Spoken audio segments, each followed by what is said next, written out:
Well, the Tigers have played their best baseball of the season right here at Comerica Park. For the 5-game win streak on the current homestand, the Tigers have turned their home field into quite a home field advantage. Today, the Tigers shoot for their 6th straight win in front of a hometown crowd on a beautiful day for baseball here in the Motor City. We welcome you to Comerica Park. Final game in the series between the Tigers and the Washington Nationals.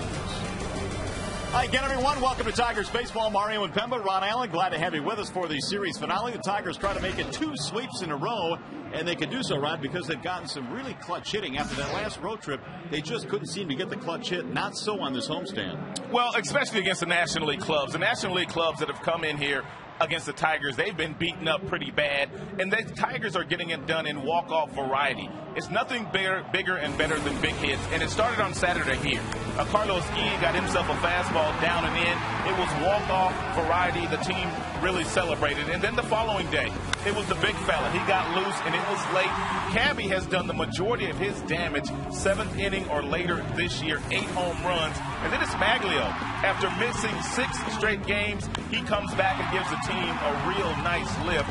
And Rayburn also got in the act a couple of days ago. He had been struggling from an offensive standpoint, but a huge hit in yesterday's game. It wasn't the biggest hit, but it was a huge hit.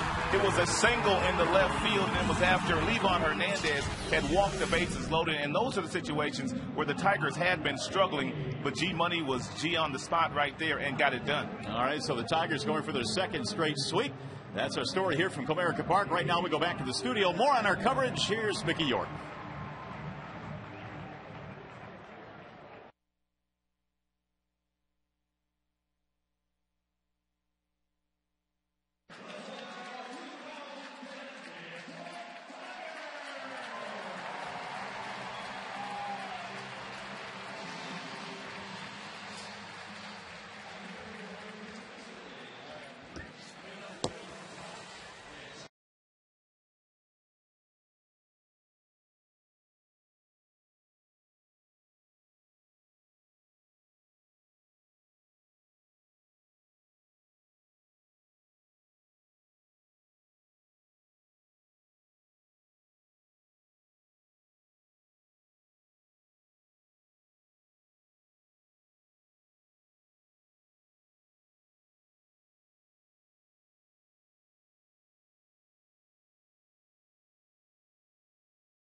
First pitch at 1:04 p.m. 1:04 p.m. First pitch.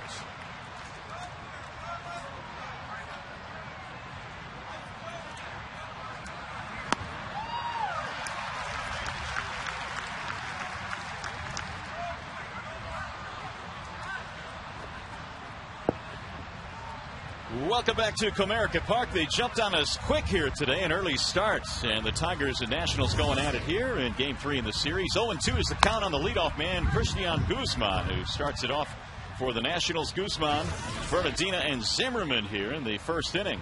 The game was supposed to start at 1:05, not 1:04. Well, somebody forgot to read the memo. The 1-2 is a strike called, and Bonderman has strike 3 on Guzman, 1 away. And here is the rest of the lineup for the Nationals, presented by Honda Bloomfield this afternoon. And it looks like this. You saw Guzman just strike out. He's the DH today. Bernardina is in center. Zimmerman at third. Adam Dunn will clean up. Josh Willingham back in the lineup this afternoon in left. Michael Morse is in right. And their bottom three is Kennedy, then Desmond, and then Will Nieves. Pudge Rodriguez getting the day off today. There's a high, towering fly ball left center field and hit well. It's picking up steam to the track, to the wall, and a catch and a hold on there by Don Kelly.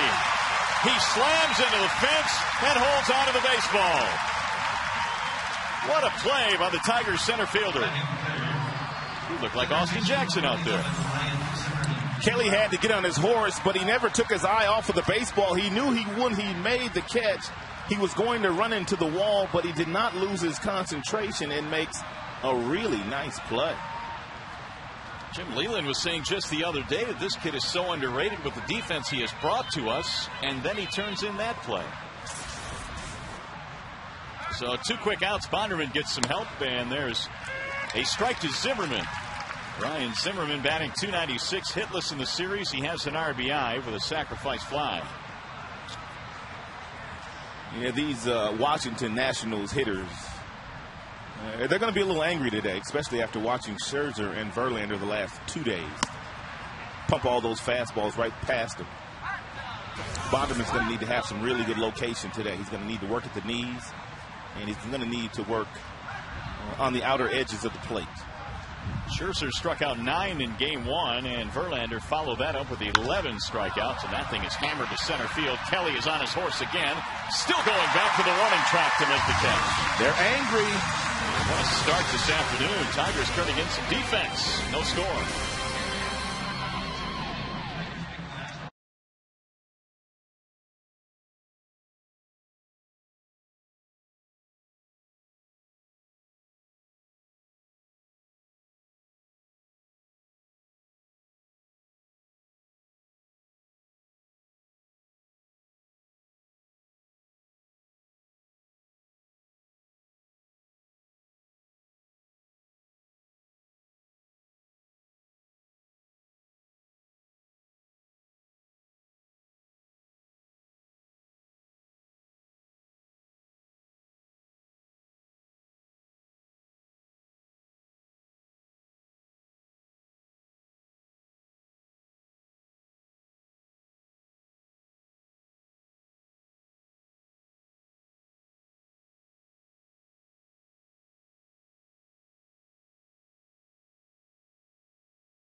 Slot again for Austin Jackson, who is out today. Tigers lineup presented by Big Boy. Rayburn is at second base this afternoon. Santiago is at short, followed by Ordonez in right. Miguel Cabrera is cleaning up. Brennan Bosch in left. Carlos Guillen, the DH. And the bottom three today features Inge Avila and Don Kelly.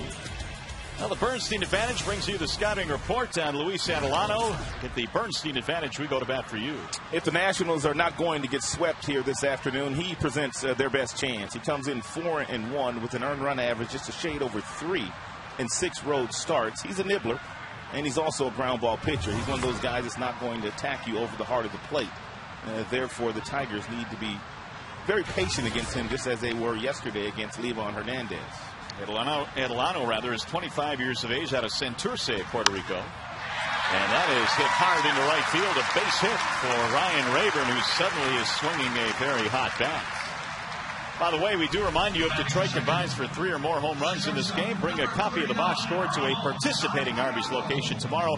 Get yourself a free small order of curly fries.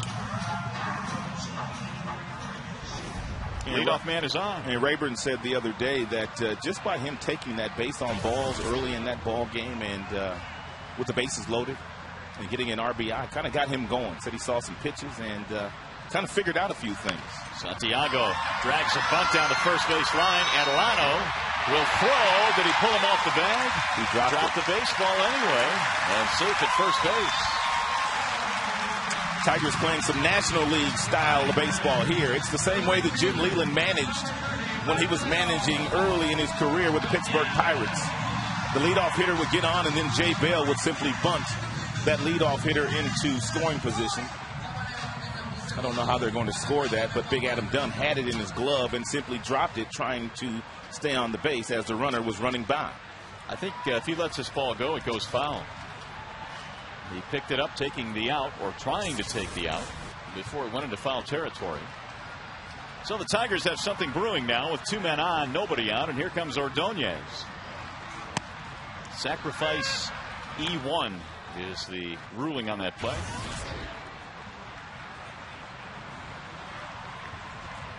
Maglio enjoying a 6-game hit streak, 5 for 8 in this series. Of course, most of those hits came in game 1, 4 hits on Tuesday.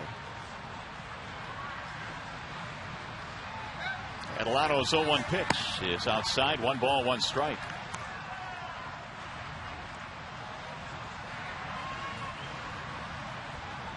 Defense continues to be a problem for these Washington Nationals. 60 errors leads all of Major League Baseball.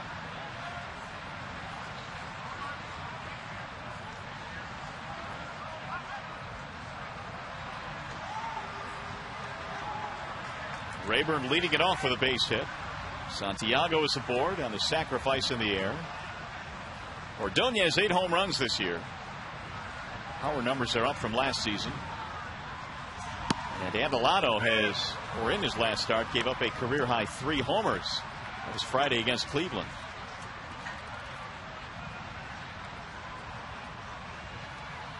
Mags batting over 300 with men in scoring position. 313.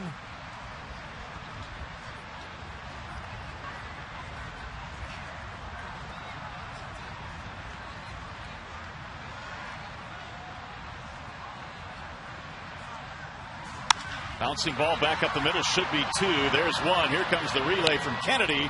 It's in time, the double play.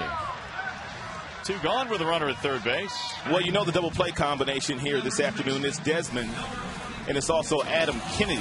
But in the outfield, they've got Willingham, they've got Bernardina, they've got Morrison right today. Dunn and Zimmerman are on the corners. A couple of real nice power hitters, and Will Nieves is doing the calling of the pitches here this afternoon. Here's Cabrera now with a man at third and 2 out. Strike 1 to Cabrera as Bill Miller goes up with the right hand. Adelano, when he's going well, he gets lots of ground balls. But he pitches in too many hitter-friendly counts. At least that's been his problem lately. And he's been giving up quite a few big hits. But he's a good ground ball thrower. Slings that one outside, 1-1. Cabrera 2 for 6 in the series. You always want to proceed with caution anytime Cabrera is standing in the batter's box with runners in scoring position. And that's the case here in the first inning. But the guy behind him is real dangerous too. Breaking ball just missed, 2-1. It's sort of a pick your poison with Bosch waiting on deck. There's no doubt about that. Tigers had a great game plan yesterday against Levon Hernandez, who likes to pick and choose in the strike zone. And he walked quite a few. Well, we've said this before, but what really is amazing to me is when Cabrera is in these situations, how he fights the temptation to expand the strike zone and get himself out. I mean, what he's been able to do this year is kind of incredible. Special talent, once in a generation kind of ball player. He is that good. 2 balls, 2 strikes on Miguel Cabrera. And a swing and a miss to strike him out. So Adelano pitches out of a big-time jam here in the first with his first strikeout of the game.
Today, the scouting report. I beg your pardon, time for defense. And it's always presented by Beaumont Hospitals. You got the infield of Inge and Santiago and Rayburn and Cabrera. You got Avila getting his first start of this series behind the plate. And you know by now that Bonderman is on the mound. And you've watched Kelly make a couple of really nice plays in center field. There's a deep fly ball to right field, heading to the corner, though, and it's going to go foul. Back out of play. That is usually the first thing that comes to your mind when Dunn is swinging and he hits a fly ball. By the way, here is the scouting report as promised, presented by Ace Hardware. Well, Bonderman likes pitching in the daylight, and he pitches real well here at Comerica Park, and today is one of those days. He must use that real good slider today, especially against some of these right-handed hitters, because, as I said, they're angry. And it's caught right at the wall. Well, that one almost went out. Bonderman's living dangerously today. Well, at least he's allowing them to hit it to the biggest parts of the ballpark, but really when Adam Dunn centers the baseball, there's no ballpark that can hold him. Second time Tigers outfielders had to go to the wall in this game. Brendan Bosch pulling that one in. One gone, and here is Josh Willingham. Willingham back in the lineup. He played in game 1 of the series. Had a pretty good game, 2 for 3. A very, very underrated player. And really having himself a nice season. In fact, Jim Riggleman says nobody knows about this guy outside of some National League teams. But look at his numbers. 12 homers, 40 driven in. Well, and Riggleman did him a favor last night by not starting him against Verlander. Willingham should have thanked his manager after that stuff that Verlander was featured. It's a nice night off. 279 average for Willingham. Some of the Nationals hitters were talking about Verlander before the game, and Willie Harris, who started in that game, said Verlander was top 3 for him. Wow. So I'd have to believe Holiday's 1, and I don't know who 2 is. I didn't ask him, but he said top 3. In the air to center again. Kelly has plenty of room for this one. 2 gone. 4 straight fly ball outs. Well, I would imagine there are going to be a lot of National League teams that will put Steven Strasburg in their top 3 as he makes his tour around the league. No question about that. Every game Strasburg has pitched so far, he's had a national audience, and he'll have another national audience when he gets the ball in his very next start. But there ain't many better than that guy right there. Verlander was sensational last night. Here is Michael Morse with 2 outs. Rolled foul. And Bonderman's got that real nice 2-seam fastball working today, and the velocity's not bad. And the majority of his fastball is about 92 miles an hour, but they've got some late life to him. That's when Jeremy's at his best, when he's got that late action once the ball gets in the strike zone. Swing and a miss. That's that Mr. Snappy, that slide piece. He needs that today to be successful, especially when you only got 2 pitches. If you're a fastball and a slider guy, there's no changeup, there's no deception. Your location is a must. Located that one too far outside. 1-2 on Morse. Morse is a big boy. I don't remember him being that big when he played in Seattle. Yeah, he's a big man. He's off to a great start, batting .424. Spent some time on the DL. And he rolls this one to third base. Hard hit, but right at Brandon Inge.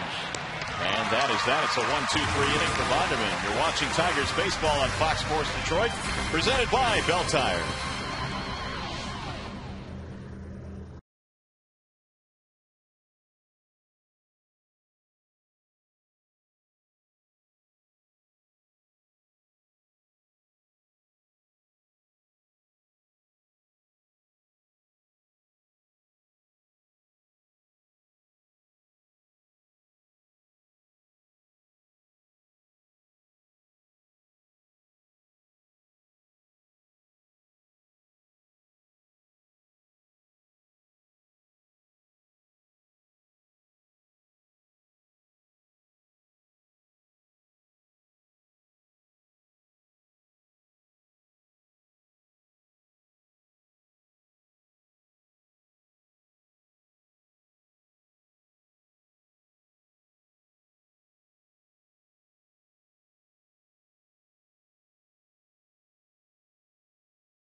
1-2 in a scoreless game. Brennan Bosch leading it off. It'll be Bosch, Guillen, and Inge as the Tigers go for the sweep here this afternoon to the Washington Nationals.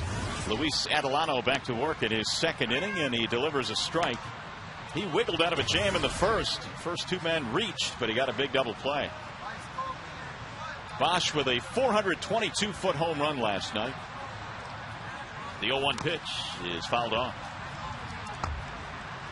Take a look at this comparison to Jason Hayward of the Atlanta Braves. And everyone knows about Hayward. And, of course, here in Detroit, we know all about Brennan Bosch. But this is where Bosch ranks with him. These are the best rookies in the major leagues. Extra base hits, first for Bosch. On base percentage, first for Bosch. If you combine Bosch's on base percentage and his slugging percentage, that's over 1,000. And Hayward has played 19 more games than Brennan Bosch this year. Fascinating young rookies. Well, and I think coming into the season, Jason Hayward was probably the most celebrated rookie at the start of the year, and the most anticipated rookie, I think, over in the National League. Right now, Jason Hayward is starting in one of the outfield spots in the National League All-Star game. That's how good he's been, but when you put the numbers up side by side, our guy has been every bit as impressive. Here's the 1-2. 2-2 on Bosch. And they will go head-to-head next weekend in Atlanta. Can't wait to see Hayward. They're both about 6'5". Of course, Bosch is 6'6". They both come from great families, too. And Atlanta, perhaps, they're saying, can't wait to see Bosch. Hayward's parents are Ivy Leaguers. Not sure where Bosch's parents went to college, but I know Bosch went to Cal, a real good school. Two real sharp young rookies, and that's good for baseball.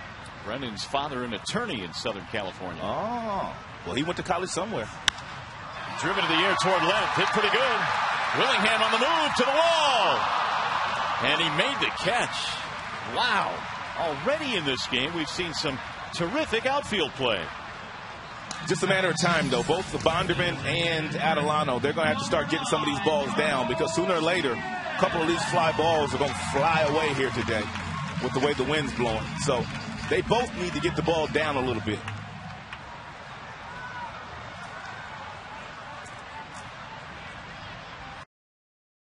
But certainly had extra base potential written all over it. Here's Carlos Guillen. Fouled away, 0-1 on Guillen. Good to see him swinging the bat now. He's over 300. Carlos has hit safely in 8 straight. It's the happiest he's been in a while. He's playing in the middle of the infield again.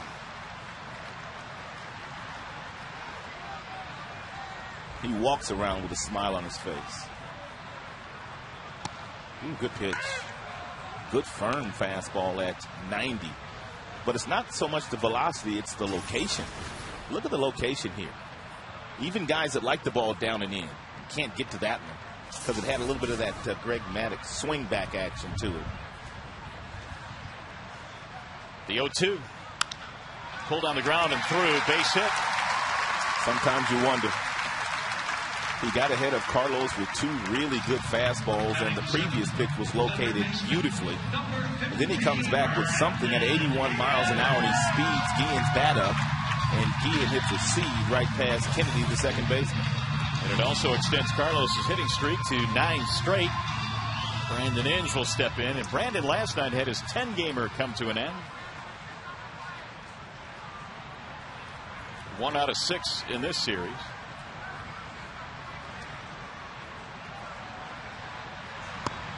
First pitch low, 1-0.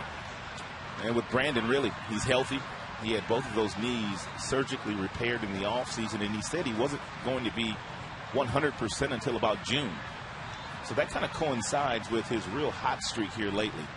He's healthy, and his hands are in a really nice, relaxed position so that he can fire those hands through the strike zone. But it all starts with the base. The knees are healthy.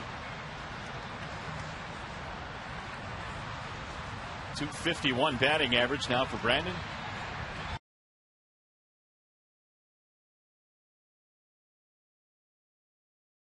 I described Brandon the other day when we spent some time on him at the top of our show as a baseball player.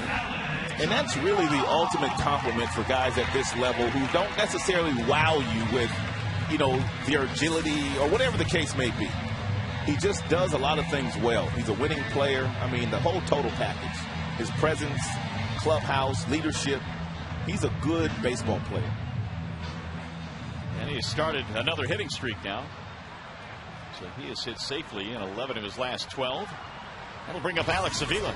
Adelano getting the ground balls, but Tigers hitters are finding holes with those ground balls. You know, I was talking to some of the Nationals people yesterday about Adelano, and they said, you know, he's off to a nice start, but he does pitch to a lot of contact, and you wonder how that will play against this Tigers offense. And so far, the Tigers have 3 hits. And they have 2 on here in the second. Jim Riggleman was saying the other day as well, their manager, that he only has really one guy, a couple guys in the bullpen. Storin can miss some bats. We haven't seen him in this series. And, of course, Strasburg has got explosive stuff. But beyond that, the remainder of his pitching staff pitches to lots of contact. Well, Adelano entering the game today has held opposing batters to a 155 average with men in scoring position. That's real good in situation here. So yeah, so he's gotten into some jams apparently, but like he did in the first, he got the big double play ball. Livan Hernandez was just like that last night as well. 2-0 on Avila. Reno. But they finally got to Livan.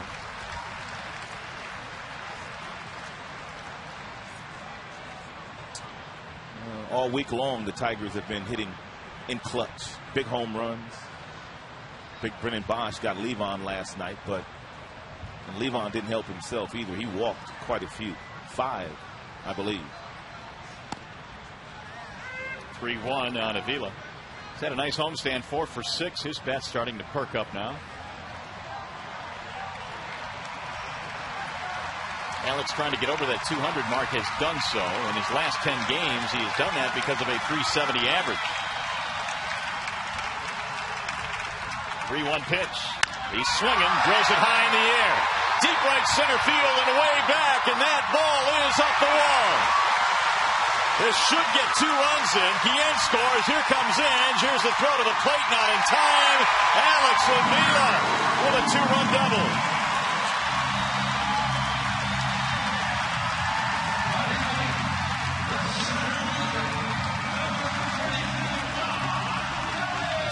Alex Avila is not missing his fastballs anymore. Take a look at where he makes contact here. He's out in front of the plate. Of course, he's got some tremendous hand-eye coordination, looking directly down at the baseball, and he kills that fastball. I also brought up the point that Adelano's going to have to start getting some of these balls down in this game, or somebody was going to make him pay, and Avila made him pay. Don Kelly takes strike 1 for Avila. RBIs 7 and 8. And boy, this homestand has done wonders for Alex. He really continues to swing the bat. One of the things that Avila is doing now that he wasn't really doing earlier in the season, when he gets himself in a predictable fastball count, as he was there, 3 balls and 1 strike, he's not cherry picking for the fastball that's on a tee right down the middle. If it's in the vicinity, he's letting it go, and that's what good big league hitters do. When you get them in a fastball count, they punish you. Adelano falling victim to falling behind 3-0 in that last at bat to Avila. Here's the 0-2. Let's take a look at some recent Avila swings and where he's catching that baseball. Everything out in front, and they're all fastballs for the most part. He's not missing them. That's a pretty left-handed swing. Fly ball, shallow left field. Willingham coming over, and that is that. But the Tigers, that's 2 outs. I beg your pardon. Second out of the inning. And that's going to bring up Ryan Rayburn. Rayburn had a single back in the first inning.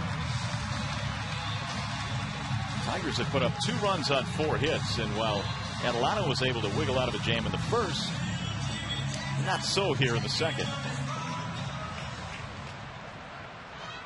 He is out of Santurce, Puerto Rico, and acquired from Atlanta back in 2006. This young man spent a lot of years in the minor leagues, 7 to be exact, before Getting his first shot this season.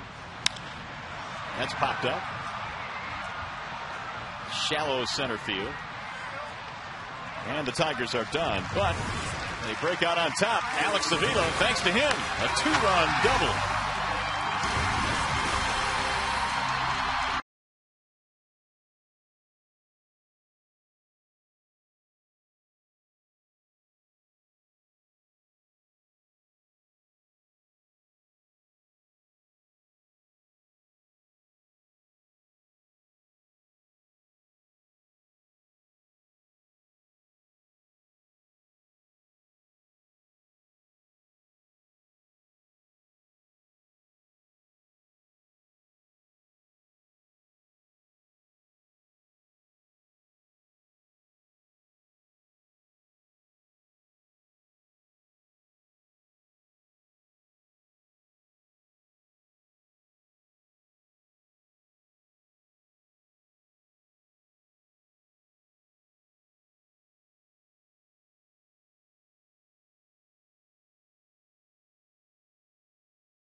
.422 feet worth on that home run.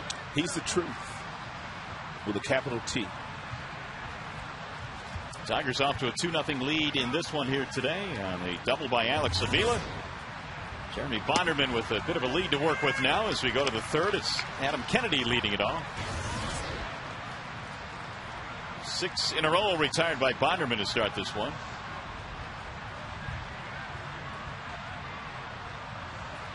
Here's the 0-1 pitch. Kennedy has pretty much been nothing but a starter his entire career. Of course, he broke in with the Cardinals, went to the Angels, back to the Cardinals. But this year, Guzman started to get hot at second base. Desmond has played a very good shortstop, so Kennedy has become kind of the odd man out. Look out. He's about to hand out a souvenir. His bat goes flying into row 4. And hopefully everyone is okay. It appears everyone is okay. Adam Kennedy has had a nice career. That career, the majority of that career spent with the Angels. He was on the World Championship team there. But for whatever reason, he's been contributing to the errors total that this Washington Nationals team has made this year. He's made 7 at second base. Now the 1-2. Fouled away. Kennedy played for his dad in high school and made his name with the Angels, playing on the 02 championship team. In fact, in 02 was the MVP of the ALCS. He finally made his way back to the team that he grew up with, the Cardinals, for a couple of years. 2-2 on Kennedy.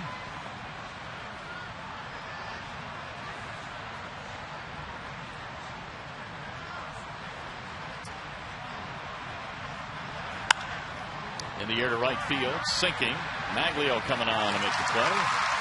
1 gone, 7 straight, retired by Bonderman. Right back to the studio we go now as we check in with Mickey York for this game break. Mick. The shortstop, number 6, Ian Desmond.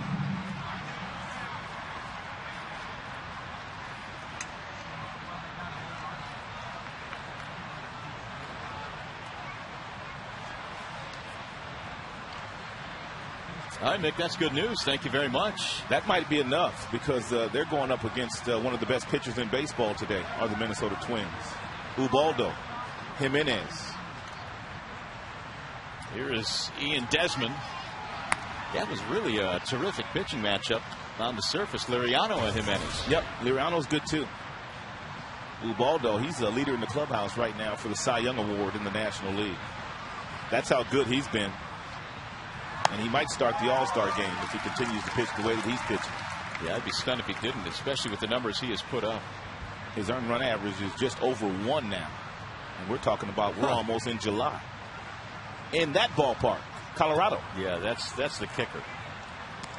That ballpark and that organization has had trouble for so many years trying to lure pitching there. They got one now. They got a good one now. His stuff is electric. He's got American League kind of stuff. 2-2 on Ian Desmond. And meanwhile, Bonderman has that real good slide piece working here today, especially against the right-handed batters, which he desperately needs.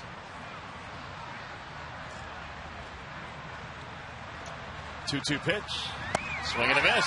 Bonderman records his second strikeout, and that's 8 in a row retired by Bondo. So apparently coming into the season, it was thought of to be a 3-horse race. Sox started slowly, and all of a sudden they've come on a little bit. Yeah, they might start to hold on to some of their pieces. And when we were there about a week ago, they were talking about trading some guys, but Minnesota's lost a few games, and the White Sox have picked up a few, and the Tigers have picked up a few too. Minnesota, by the way, is going to Philly this weekend. Yeah, they got a tough schedule. Does everybody at this level. Will Nieves, the batter. And many is seeing Jimenez today, and they'll see Halladay over the weekend. Good luck. Nieves batting just 170. He is mired in a terrible slump right now. 3 for his previous 36 at bats. Spelling Pudge Rodriguez today. 7 RBIs on the year for Nieves. 1 home run as well. Bonderman has retired 8 in a row to start this one. The 0-2. Make it 9 in a row. And that's his 3rd strikeout as well. They go 1, 2, 3. 2.5 in the books here at Comerica Park. Tigers on top 2-0.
Tigers baseball on Fox Sports Detroit is brought to you by Comerica Bank. Strength and stability since 1849. And by Comcast. Call 1-800-COMCAST for TV, phone, and internet. Back here at Comerica Park on a sun-splashed afternoon here in the Motor City. Tigers on top 2-0 as they search for another sweep. And there's a base hit to right field for Ramon Santiago. This offense is starting to perk up. It really is. And it also kind of coincides with the fact that the Tigers starting pitchers this entire homestand have all twirled quality starts. So they've been in every game. Here's Ordonez. Maglio bounced into a double play, which got Adelano off the hook back in the first inning. The offense that you speak of now has 5 hits already this afternoon. Maglio is 5 for 9 on the series here against the Nats. And Jim doesn't put hit and runs on too often with Maglio. He really doesn't want to take the bat out of his hand, but Maglio's already grounded into one double play here today. And Adelano throws lots of ground balls. We might see some activity with Santiago running from first base.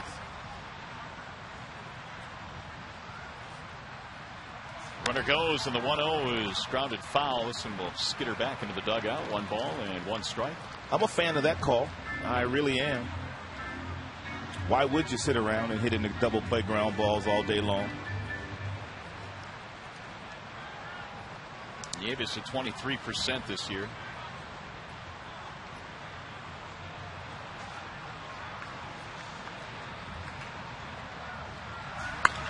Driven in the air toward left field.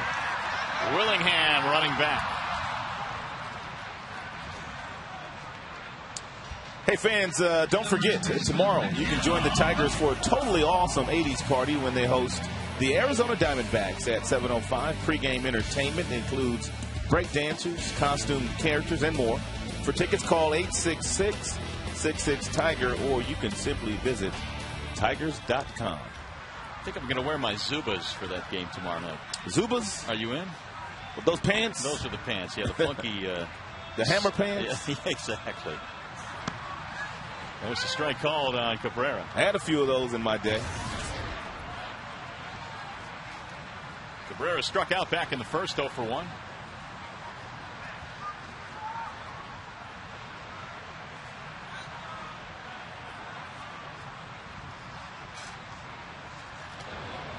Adelano had to bounce back from Tommy John surgery. He had that in August of 06, and therefore he missed most of 07. They list him at 6'2", 218 pounds. When he was originally signed by the Atlanta Braves, he weighed only 185.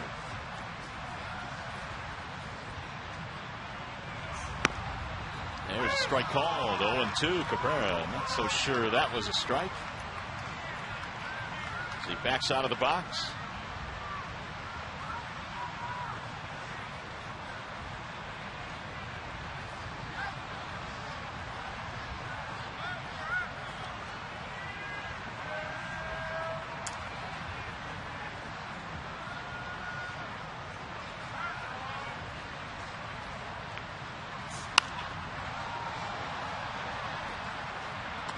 Cabrera not only leads the American League in home runs and RBIs, but all of baseball as well. The leading RBI man over in the National League is David Wright with 52. That's 4 less than Cabrera.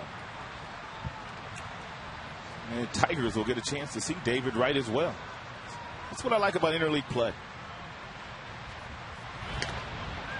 The fact that we'll get a chance to see Jason Hayward, excuse me.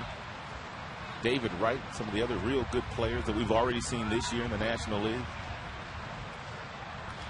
Right now, Cabby leading the American League over Vlad Guerrero by 2 RBIs. Vladimir having quite a season with his new team, the Rangers. That one missed inside. 1-2 on Cabrera.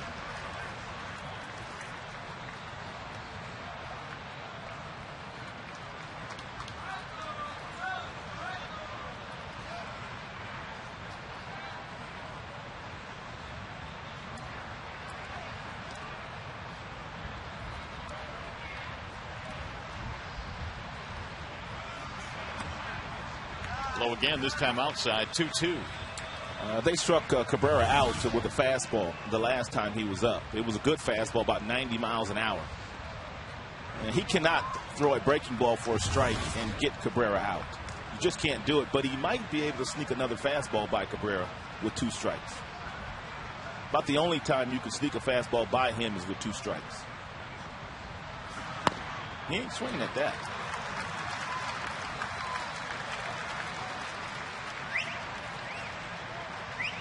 Nor does he usually swing at those breaking balls that are borderline right off the plate.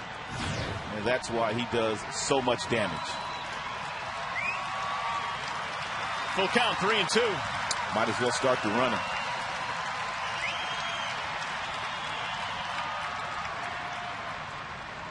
Santiago is on the move, driven in the air to right field. Way back, Morse to the track, to the wall to make the catch. And Santiago scampers back. Now let's take a look at a couple of real big physical guys here in this series. First and foremost, take a look at the back leg here of both guys. If you take a look at Dunn, he's got more weight distribution on his backside. But the one thing they both have in common is they are very aggressive to the baseball. Bosch, I think, a little bit more aggressive than Dunn, but also take a look here. Once they deliver the ball and they swing it, look at their belly buttons. Their belly buttons are directly toward the pitcher, which is almost picture perfect for a couple of big physical left-handed batters. This much I do know. Their contact to damage ratio for both of them is off the charts, regardless of how they set up. Impressive. Bosch hit a ball hard his first time up and deep as well, sending Willingham to the wall back in the second.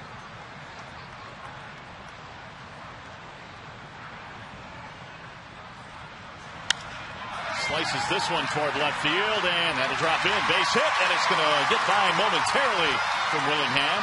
And to third base goes Santiago. Good heads-up base running by Santiago, and that will be another error for this Washington Nationals team.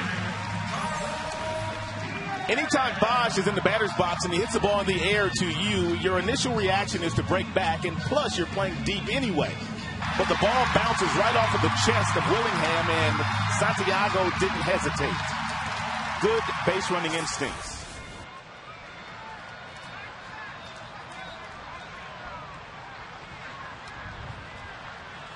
So give Bosch his first hit. Here's Guillen, who singled and scored a run back in the second. The two-run double by Avila is the difference in this game today.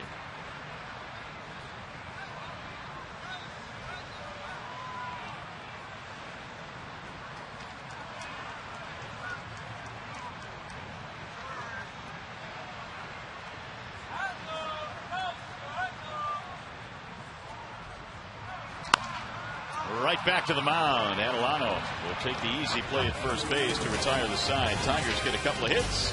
3 in the books here at Comerica.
Trusted name at eye care, and by AT&T. Find out what's possible with the nation's fastest 3G network. AT&T, rethink possible.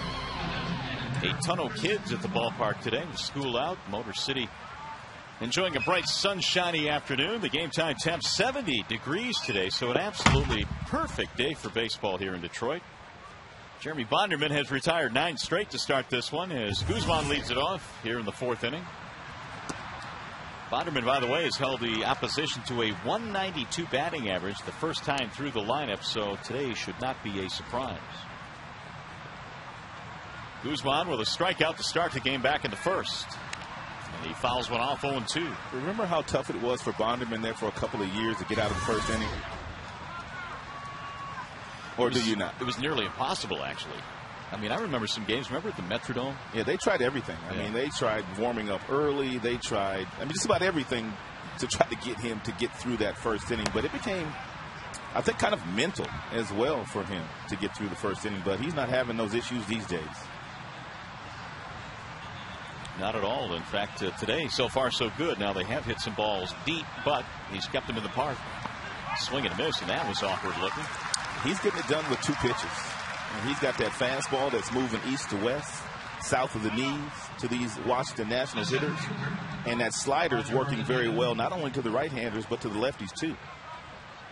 Bonderman, since he's put on the Tigers uniform, he ranks right up there with John Hiller of most strikeouts per 9 innings in Tigers history for the amount of innings that he has pitched. 7.21 strikeouts per 9 innings for Bonderman, 7.5 for John Hiller. History.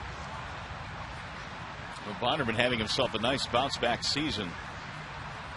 He has, again, had a couple of games that has affected his ERA, but if you look back at that month of May, his earned run average in May was 1.33. The only one that was better was the guy we've been talking about a little bit, and that's Ubaldo Jimenez of the Colorado Rockies. The 0-2. Bernardina still alive. Bonderman has struck out 4 in this game, 3 in a row now. It's a lot of strikeouts the Tigers pitchers have racked up here the last 3 days against this Washington Nationals team. A lot of strikeouts. 28 to be exact. Again, the 0-2.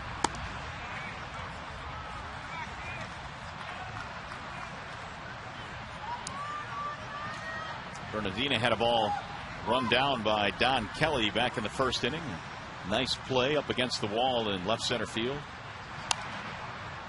And he has showed some power. He homered earlier in this series. Took Verlander deep. Verlander got angry after that and just put on a clinic last night.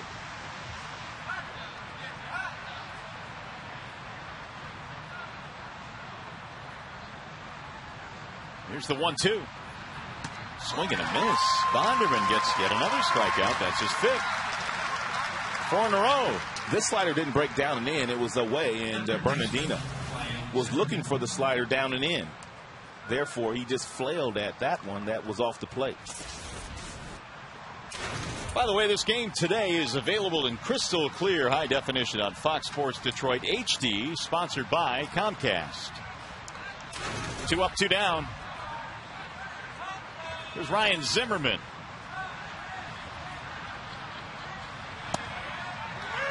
Zimmerman fly to center, his only time up. In fact, it's hitless in the series for as good a hitter as he is. The Tigers and their pitching staff, whether it's Scherzer or Verlander or now Bonderman, done a good job of shutting him down. What you getting for Father's Day Sunday? What you been throwing out there to the kids to get dad for Father's Day? I don't throw any hints out. You don't throw nothing out there? No, I don't. You got everything, though. Yeah, actually, I do. You got everything. It's I do. Tough. I know your kids. It's probably tough for your kids, too. And whatever we don't have, we go by ourselves. That is true. It's much easier that way. Ground ball, base hit to left. That's their first base runner of the game. Father's Day is coming up, so make sure you take care of the dads. The first baseman, Adam Dunn. 11 straight had been retired prior to that single by Bonderman. And Zimmerman with the base hits snaps that string, and so Bonderman now back to work against Dunn. What about you? You throwing out any hints? And some small hints, small stuff. Lamborghini? No. That's not small. No, that's true. That's not small. Although I take one. Doesn't hurt to try. High towering fly ball to center field. Kelly backing up on this one to the warning track. Another deep fly ball out. No runs, a hit, 1 left. Here comes the bottom of the 4th.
Alex Avila's 2-run double is the difference in this game. Tigers up by a pair as we go to the bottom of the fourth. It'll be Brandon Inge leading it off against Luis Adelano.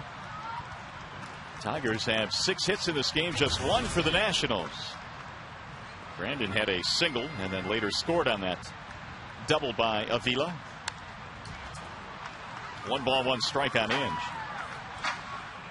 He came into this one hitting at a .329 clip over his previous 19, and that's gotten his average up over 250. It's at 254 right now. 1-2. Adelano this year has had to take on some heavyweight competition. In fact, he beat Roy Oswalt earlier this year and also beat Tim Lincecum. Fouled back out of play. That is heavyweight competition. Even though neither of those guys are very big in stature, they got some big arms. Oswalt said he wants to be traded to a contender. That's what I hear. That's pulled to left and foul. Oswalt's got some coin left on his contract, though. Let's take a look at that last out and the little exchange by Bonderman and Adam Dunn once Dunn gets down to first base. Watch Bonderman here and watch Dunn as well as he looks at Bondo. This ballpark's too big, man. Look at Bondo. Get in the weight room, son. Hit the weight room. I think he was wiping his brow. Woo! Thank goodness. You don't want to make Adam Dunn upset. Well, you saw what Adam Dunn did to that young catcher in Cleveland a couple days ago, so you don't want to be messing with big Adam Dunn. I could watch this forever this and ever. This is funny, man. It's just, you know, it's the young catcher. Carlos Santana just got called up to the big leagues for Cleveland. Welcome to the big leagues.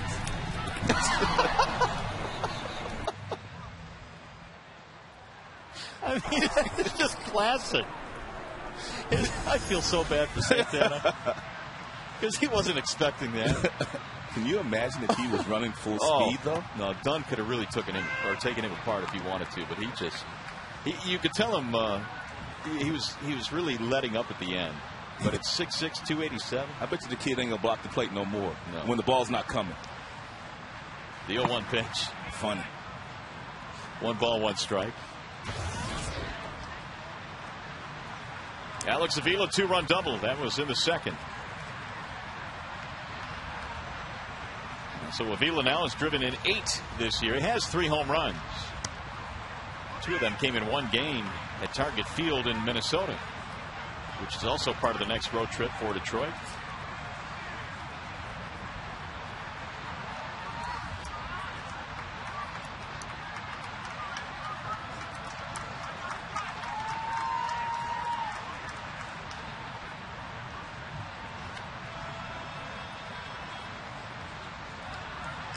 So Avila on the homestand now 5 for 7. Backed him out of there inside and low. 2 balls, 2 strikes.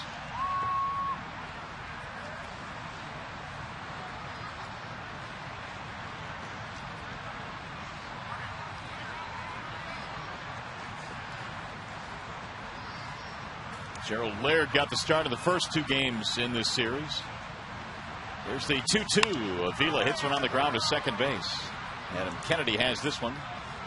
And there are 2 gone. How about that AT&T trivia question this afternoon? What do we have in store? Let's see.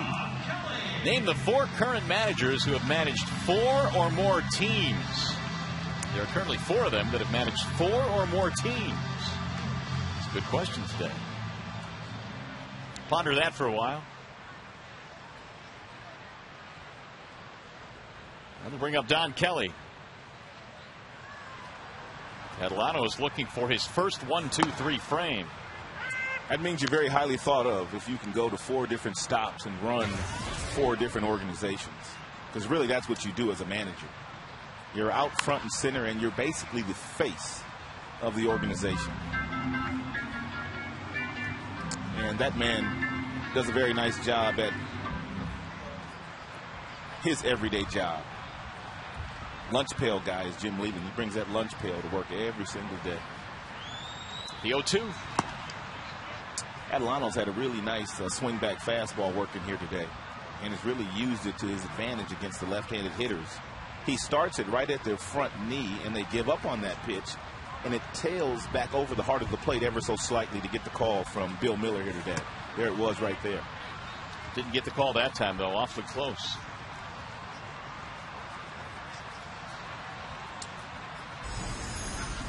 Oh, Fox tracks. You know it was off the plate. 3-2 on Kelly. He's got a good sink piece. He's got a nice sinker. Real good movement on that pitch. When the Tigers have gotten a few hits off of him today, his fastball has been straight and up.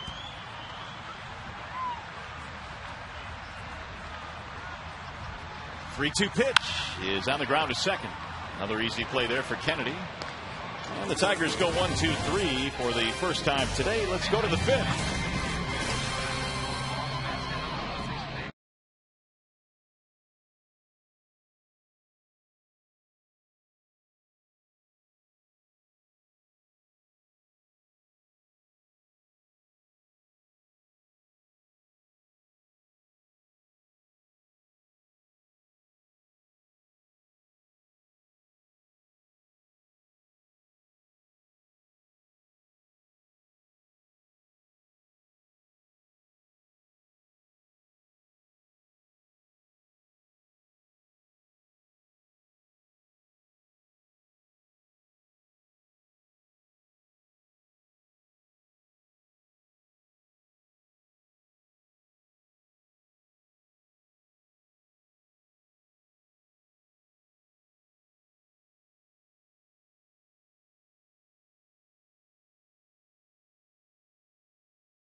Unique individuals give their time and resources to help others. People Magazine's All-Stars Among Us recognizes 3 finalists for the Tigers. They are Gordy Van Hatesma of Grand Rapids, Willie Johnson of Detroit, and Ed Deeb of Warren, Michigan. Through this Sunday, June 20th, you can vote for one of them by going to peopleallstars.com, and the winner will be honored at the All-Star Game representing Detroit in Anaheim. Here is Jeremy Bonderman back to the mound in the fifth. He has thrown first pitch strikes on 11 of 14 in this game as Willingham starts it off. It'll be Morse and then Kennedy. And they have been well located first pitch strikes at the bottom of the strike zone. Bondo retired 11 straight to start this ball game before they finally got a hit, a single by Zimmerman in the fourth. The Washington Nationals are probably wondering to themselves, how in the world did the Tigers ever lose? True. Because the Tigers went into D.C. in 07, and they just put it on this Washington Nationals club. Although not quite the same personnel, but still, they put it on them. Swept a 3-game series there, and in this 3-game series, they've seen Scherzer, they've seen Verlander, and now Bonderman coming out pitching the way he is. I was thinking about that 07 series, and for me, that summer, that's about as efficient as the Tigers offense has been since I've been here in 8 years. It was that 07 year where Polanco had 200 hits and Maglio had 200 hits and Granderson had 20 doubles and triples and stolen bases and home runs. Offensive club was unbelievable, but yet they missed the postseason. Yeah, and I was going to question that premise because 06 was pretty good too, but you're right, the numbers were even better the next year, yet they did not get to the postseason. 07, their offensive numbers were crazy good. I think Marcus Thames had a big year that year, home run wise as well. 3-2 on Willingham. Swing and a miss. Bonderman now with 6 strikeouts.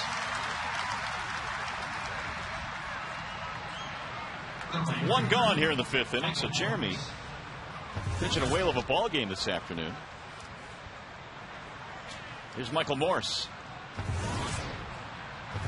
He bounced out to end the second frame. 52 pitches right now. Adelano has thrown 66. Very efficient. Very efficient.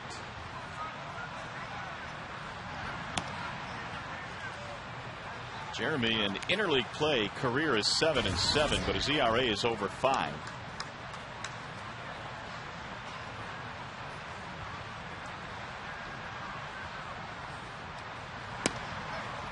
One and one.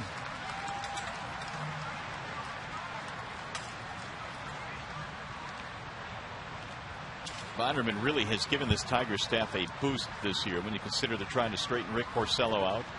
They skipped a start for him. Max Scherzer had to go down to the minor leagues for a spell. There's another fly ball to center field. Kelly's been busy in this one. 2 outs. That AT&T trivia question again. You remember it? The second baseman, Adam Kennedy. Here it is. Name the 4 current managers who have managed 4 or more teams. Well, you've got 2 of them in this ballpark. Leland and Riggleman. Piniella and Torre are the other 2. Yep.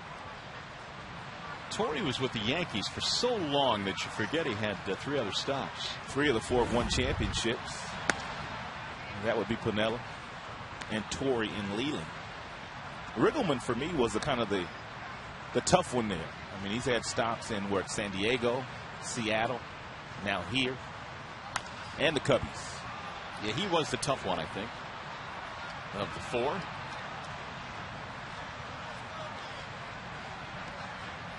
One ball and 1 strike on Adam Kennedy, who flied to right field his first time up.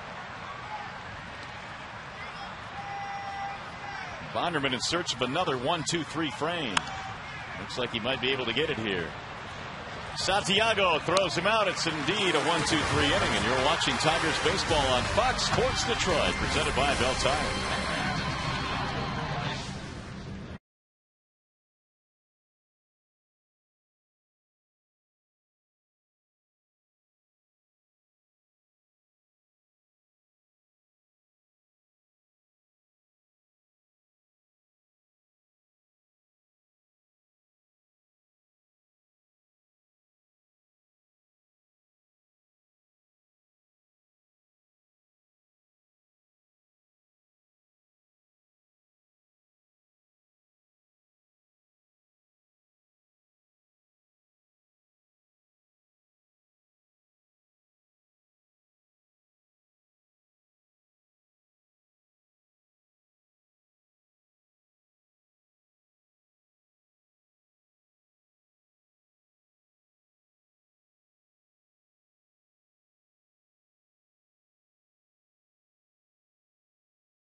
Leading off the 5th inning for the Tigers, the second baseman, Ryan Reber.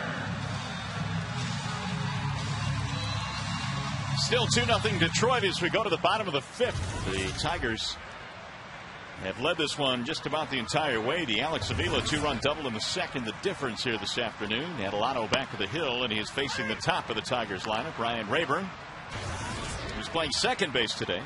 Rayburn, Santiago, and Ordonez in the 1, 2, and 3 spots for Jim Leland. The 0-1. Ryan today 1 for 2, single and a fly ball. He is making his 8th start at second base in this game. He's also made 8 starts in center field. Those are the 2 positions he has played the most for the Tigers. Pops this one up into center field. Bernardina coming in. Still coming. 1 out. 1 for 3 now for Rayburn. That'll bring up Santiago. Tigers just continue their mastery over the National League in this ballpark. In their last 40 interleague games at home, the Tigers are 34-6. Woo. Think about those numbers. 34-6. That's pulled foul. And they have 7 straight overall wins at home. 5 of them on this homestand.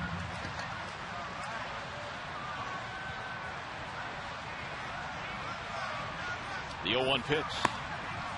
Jim Leland again today with those numbers as a backdrop was asked, well, what do you think of interleague play? He said, well, personally, I still don't like it, but I also have the feeling that if it's good for baseball, then I'm good with it. And it appears that it has been good for baseball. Attendance numbers have been pretty good. Did he say why he didn't like it? He's just one of those old school guys. He said, you know, one of the greatest things about our sports that you don't find in any other sport is the fact that once you played the World Series, it was against a team that you'd never seen before, or that season at least. There's another hit for Santiago. And he just liked, you know, the delineation of the American League and the National League and keeping them separate. Just kind of an old school feel that he said he has. And he also was quick to point out, though, that he realizes it's good for the game, and what's good for the game is good for Jim Leland as well. 1-on-1 out for Maglio. Ordonez hit into a double play in the first and a fly ball his last time up.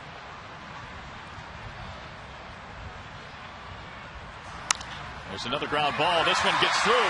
Out of the reach of a diving Zimmerman. Sends Santiago to second base. Here come the Tigers again in the 5th.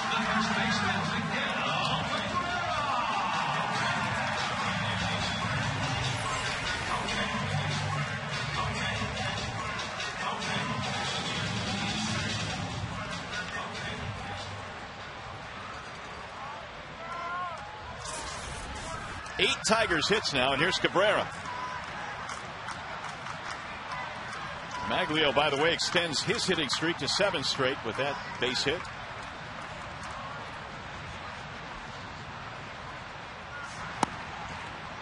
Strike 1 on Cabrera. Miguel 0 for 2.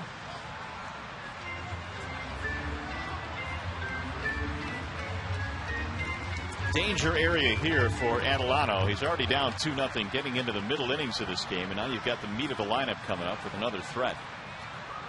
Now, the way Bonderman has been pitching,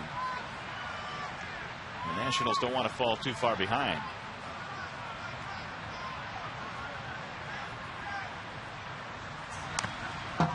Fouled off. Cabrera in his career, and of course his career started in Florida, where he and the Washington Nationals were in the same division. So he's seen them quite a bit. 84 games to be exact, and he has driven in 75 runs against this franchise in 84 games. 75 RBIs. That's almost comical. Rolled foul. Well, he's got an opportunity to pick up a couple more here with Santiago at second base, Ordonez at first base. He looks like he's in good shape, too. He just looks like he is in really good shape right now. I noticed he and Javar Gillette, Tigers' strength and fitness coordinator, they've got a little something going these days. They kind of work out together every single day. I think Javar takes him down that right field line, and they run some sprints, and he makes sure he keeps his body loose. And Cabrera is loose. There's Javar. He may be one of the most underrated persons on this staff for the Tigers. Javar Gillette, strength and conditioning guy. Yep. Uh-oh. Driven deep to center field, way back. It's up there, and it's off the top of the wall. 2 more runs will score, and Cabrera has hit one about 420 feet to make it 4-0. He's legit. Make that 77 RBIs now in 84 games for Cabrera. And it's so impressive, we're going to slow it down for you, courtesy of Lincoln Mercury Expo. Oh, Cabby. Did you hear what that thing sounded like off his bat? Oh, man. Safe at second base. Cabrera with a double. Safe and secure. New York life. It's really a shame it didn't carry out of here. I thought it was going to. You hit a ball that hard and that far, you ought to be able to trot around the bases. Steve McCaddy is out, the pitching coach. Cabrera now has RBIs 57 and 58.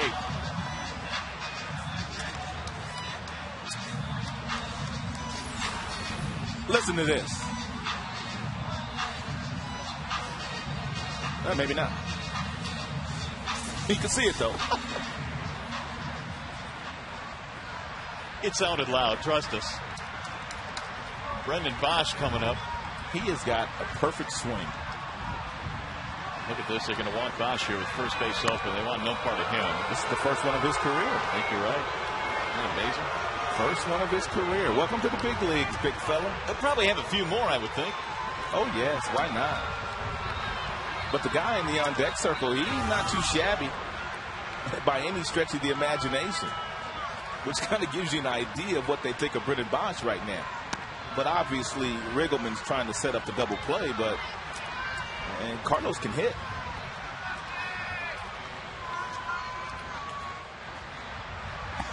But just to finish that thought on Cabby, for a guy that's 6'5", 235, 240, to have that kind of patience and power within the swing is fascinating. It's going to be it for Adelano. They'll make a pitching change. We'll step aside. Wallside Windows pitching change.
Fox Sports Detroit is brought to you by General Mills Nourishing Lives and by Jaguar. Visit your local Jaguar dealer to experience the 2011 Jaguar XJ.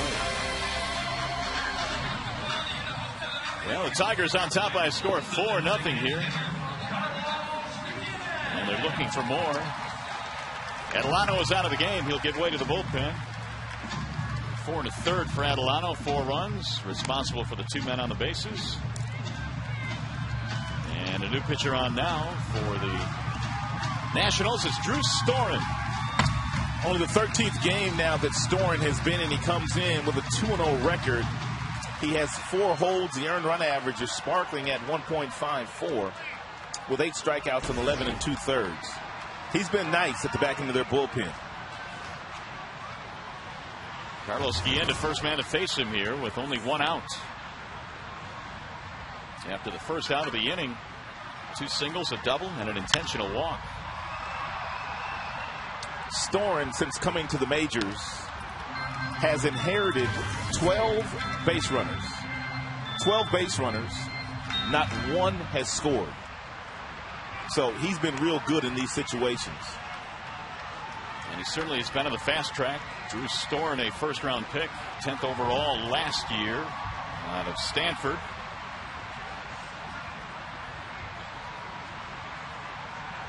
The 0-1. He's not real big in stature. As we get a look at Miguel on second, Bosch at first. But Storen, for a guy that's not big in stature, has got a big arm. That last fastball was 96 miles an hour with a slide step.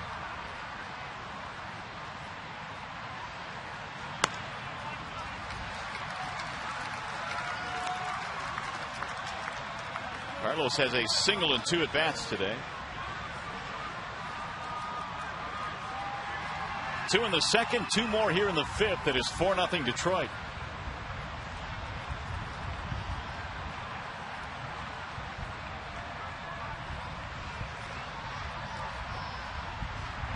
Swing and a miss. 2-2 on Guillen.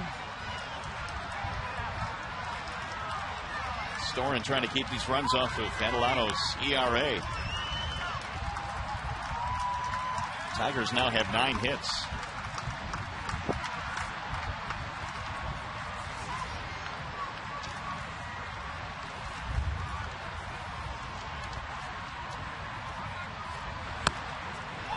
Three and 2.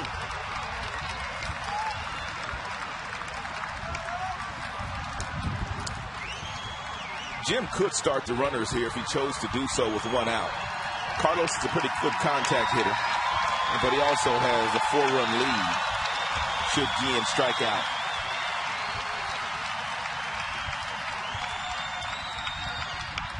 Runners hold, and it's hit back up the middle into center. Cabrera coming to third, they'll wave him home. Bernardino's throw to second base, and they get the out. Bosch should have just kept going. He made the right decision initially, and that was to go to third base. After he saw Cabrera was going to score, Brennan should have just kept going to third base. The base hits up the middle. Cabrera's going to score. Bosch read it perfectly. Look at him. But then all of a sudden he stops right here, and then he tries to retreat, and he gets thrown out by Bernardino. Had he continued to go to third base, he would have been at third base safely. Second out of the inning, Tigers get another run in. Carlos Guillen gets an RBI to make it 5-0. Strike 1 on Inge. That's an even 10 hits now for Detroit in this game.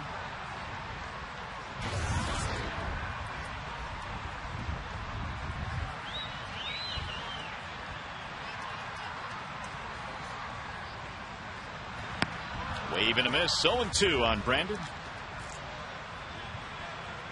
Skipper with a few words for Brennan Bosch. I mean, even if he does get thrown out at third base, I mean, you don't mind that because you're still going to score the run there as long as Cabrera scores before you get thrown out. That's with 2 outs, of course, in that situation. In the dirt. Meanwhile, Guillen will take second base. And meanwhile, by that base hit up the middle, that's the first inherited base runner this year that Storen has allowed to touch home plate. Wild pitch advancing the runner.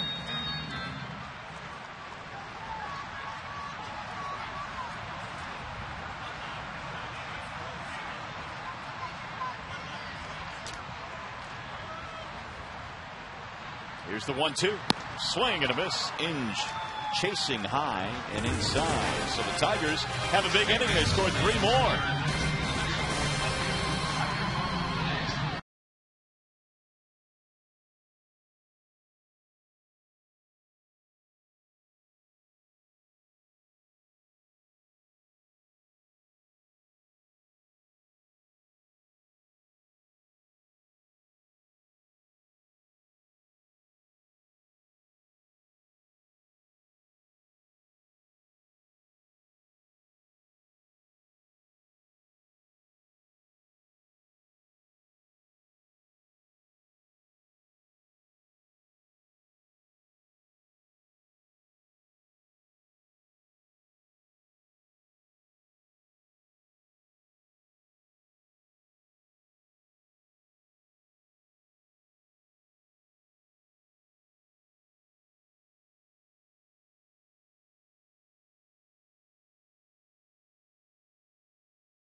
3 more runs in for Detroit. They now lead 5-0 as we go to the 6th inning. Jeremy Bonderman has a lot of offense to work with now, and he'll go back to work against Ian Desmond here in the top of the 6th.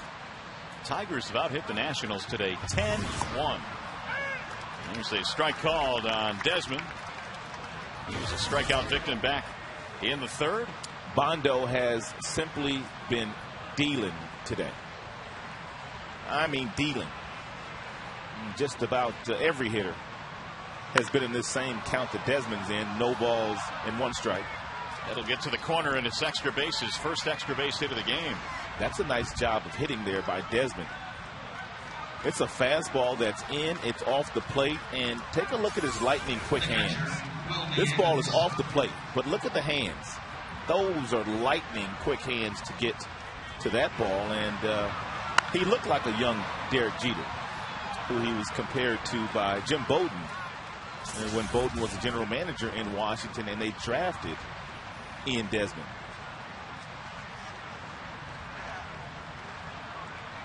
Only the 2nd hit for Washington in this game, and that'll bring up Will Nieves, the number 9 hitter.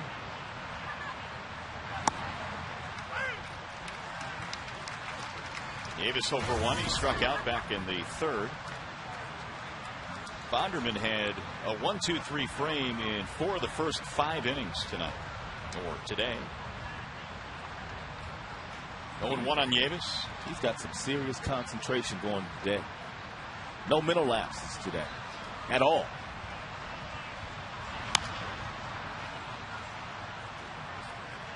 Oh, 2.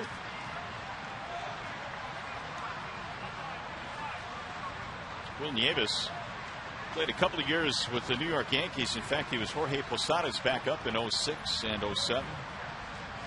His 3rd year with the Nationals.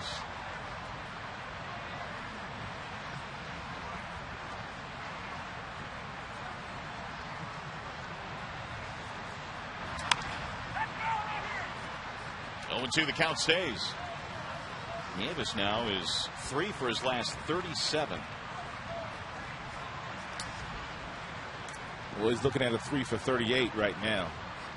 If Bonderman can either locate that slider far enough away from Nieves, he'll get the strikeout. Or if Bonderman wants to, he could just simply climb the ladder here first with a good firm fastball at about 92, 93, and he might get a swing and miss on that too. Pick your poison. Oh, he's only got 2 pitches anyway, so I guess right. That's only 2 to look for. The 0-2 pitch. Rolled foul. Not a very deep arsenal, so there's not a whole lot of guesswork. Location, though, the key. He chose the slider, for those of you that didn't see that pitch. But he didn't get it far enough away from Nieves.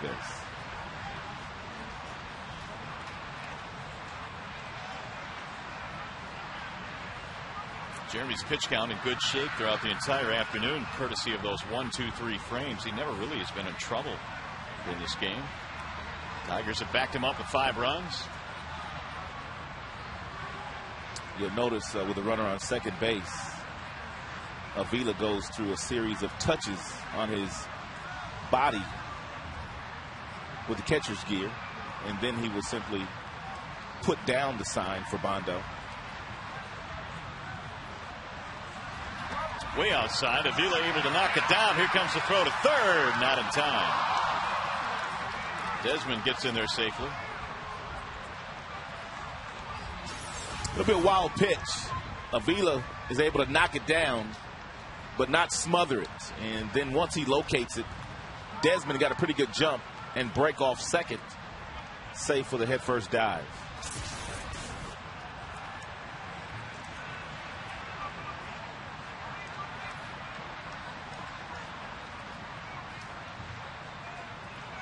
One and 2 on Nieves.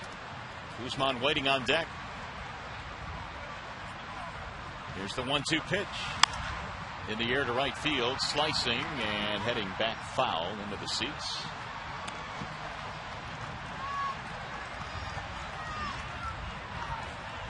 Bonderman struck out 1 in the 1st. They got a couple in the 3rd, a couple in the 4th. And 1 more in the 5th inning. Washington batters now have struck out 30 times in this series. They can't wait to get out of here.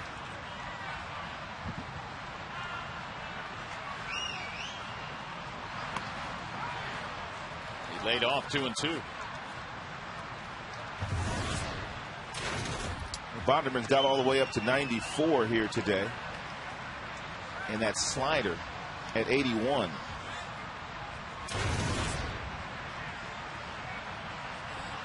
Did you know that their hitting coach, Rick Eckstein, was the brother of David Eckstein? Yeah, I did, actually. Yeah. And I got to know David in our days in Anaheim together, and we talked about his brother quite a bit. He never played professional baseball, did his brother? No. One of the few hitting instructors at this level that has never ever played the game. But he has a lot of amateur experience, international ball. He coached in college. Swing and a miss. There's another strikeout. 7 of them. Ravando. And I believe he played in Florida together with David. He did. He did play with his brother. Here comes Rick Knapp running out of the dugout. There he is. It's been a rough series trying to figure out some of these Tigers right-handers. What a great family, the Ecksteins. All of them, just great people.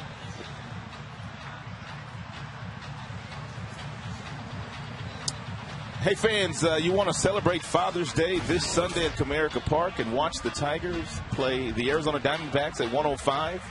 All kids 14 and under receive a Charlie Brown bobblehead. For tickets, call 866-66-TIGER or visit tigers.com. Where's Lucy? It's kind of a quizzical look on Chuck's face there, don't you think? Yeah, where is Lucy? And Linus. And Linus and the whole gang. Schroeder. There's a ball outside to Guzman.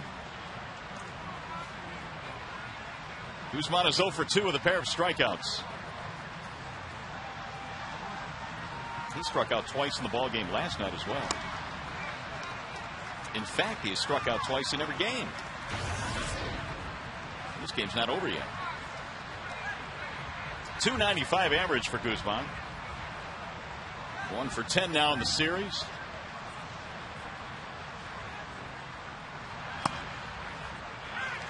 Two and 1. Guzman, a two-time All-Star. First made it to the All-Star game with the Minnesota Twins back in 2001, and then a couple of years ago with the Nationals. Little chopper hit slowly to the right side. Bonderman's going to have to cover, and he can't hold on to the baseball. On the throw from Cabrera, the run will score, and the Nationals are on the board. If Jeremy could do it all over again, he simply would run to the bag on this particular play. When you take off, just run to the bag. You know Cabrera's going to get that ball, but he reached for it first and kind of got sidetracked a little bit. And then by him taking this route, he didn't get to the base. It's just a very difficult play, but it's one that had he done it all over again, he'd simply run straight to the bag. Something's wrong with Bondo. Looked like he had to reach back a little bit for that throw from Cabrera. Couldn't quite get it. A little bit of an awkward twist at first base. Don't know if that has anything to do with it.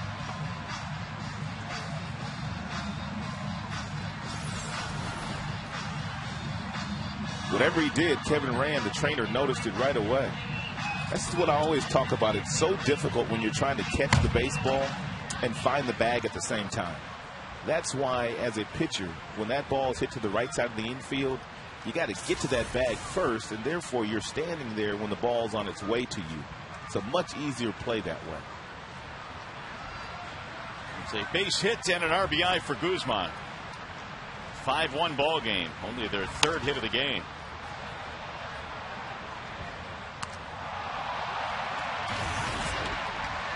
Roger Bernardino 0 for 2.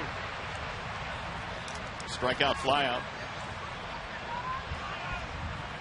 Bernardino spent his time learning the game in the minor leagues quite a few years, parts of 8 seasons in the minors. Ankle injury stalled his year last year. I would imagine what attributed to him spending so much time in the minor leagues is the fact that he's from Curacao, and they probably don't play that much competitive baseball there. So he really had to hone his skills in the minor leagues. Makes sense. He was originally signed out of an academy in the Netherlands, an Expos academy there. The 0-2.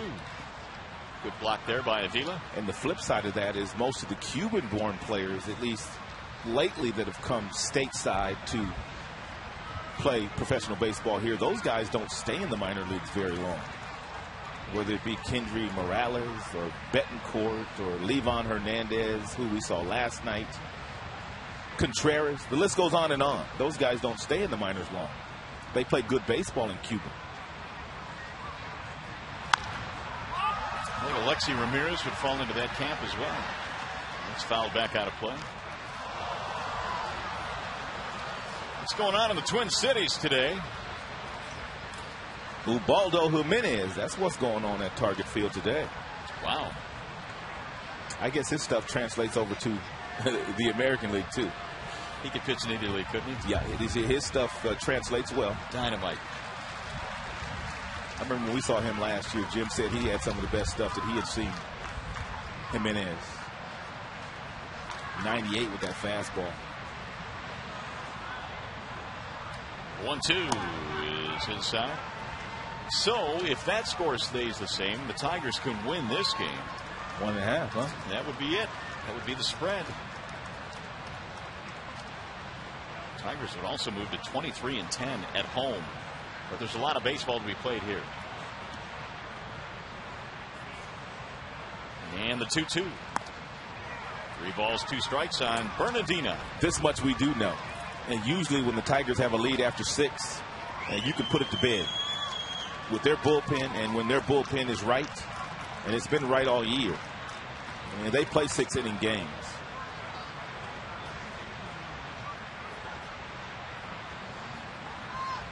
The Tiger bullpen has been one of the best in all of baseball. It's an ERA of 2.92 for the bullpen. Runner goes, slap to left field, sinking, and Bosch makes the catch! Brennan Bosch able to get there in the nick of time and hold on to it. What a gamble, but what a play. That's why we like him. Because he's fearless. Absolutely fearless. Look at him get the glove underneath that ball for the soft landing. What a play. What a play. And Bonderman just gave him a point as if to say thank you very much. Bonderman needed that. Well, you're right, though. That was a gamble. If it gets by him, they get a run in. Who knows where Bernardina ends up. Here's Zimmerman. Another block by Avila. They've pretty much slowed Zimmerman down in this series. He did get a base hit his last time up between third and short, but they have slowed down one of the best hitters in the National League in this series. Gold Glove, Silver Slugger winner last year at that third base position.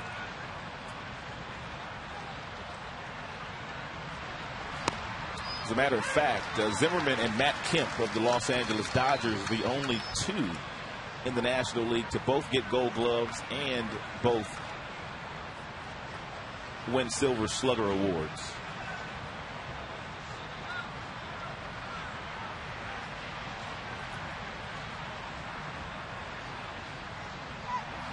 One is hit high in the air. A towering fly ball to left. Bosch is under this one at the warning track. And that ends the inning. Washington gets on the board, but they're kept off more on a nice play by Brennan.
the Coors Light sixth inning, and now it's time for the Coors Light freeze cam. We're going to take you back to the beginning of this game. It's Avila standing in the batter's box.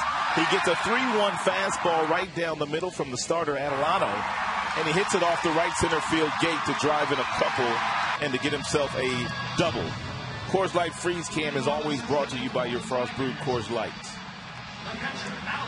So it's going to be Alex Avila to lead it off here in the bottom of the sixth inning. He'll do so against a new pitcher for the Washington Nationals. Doug Slayton, the tall, lanky lefty, comes in. Well, one of the things that we talked about when Washington got here is that they've revamped their entire bullpen, and some of the guys in that bullpen have got good numbers, and Slayton would be one of those guys. But fortunately for the Tigers, they haven't had to see many of these guys in this series because they've jumped on the Nationals early and often. There's a strike on Avila, whose 2-run double back in the second made it 2-0 Detroit. Tigers have not trailed today.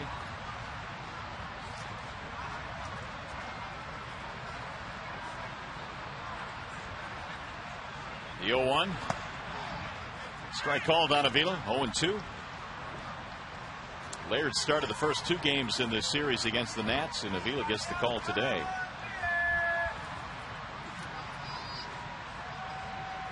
The average now for Alex up to 224 with this hot streak he's been on here on this homestand. 5 hits and 8 at-bats on the homestand. Of course, he had that 3-hit game against Pittsburgh on Friday, which really got him rolling.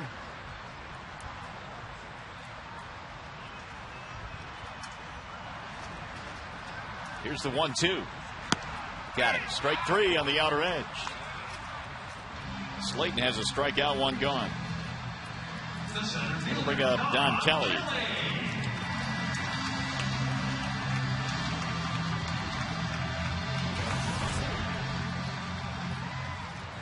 Kelly today is 0 for 2. Fly ball and a ground out.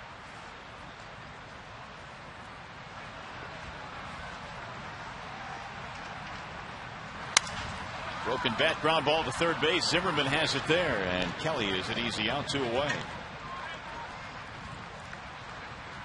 The second baseman, Ryan. This has to be one of the nicest days we have had all year long. It's 72 degrees, nothing but sunshine. I mean, it's absolutely beautiful here. No humidity, and that's the key. There's none. And because of that, 33,630 have showed up here today. Well, because of that, they've enjoyed the day. There's a strike on Ryan Rayburn. 1 for 3 for Rayburn.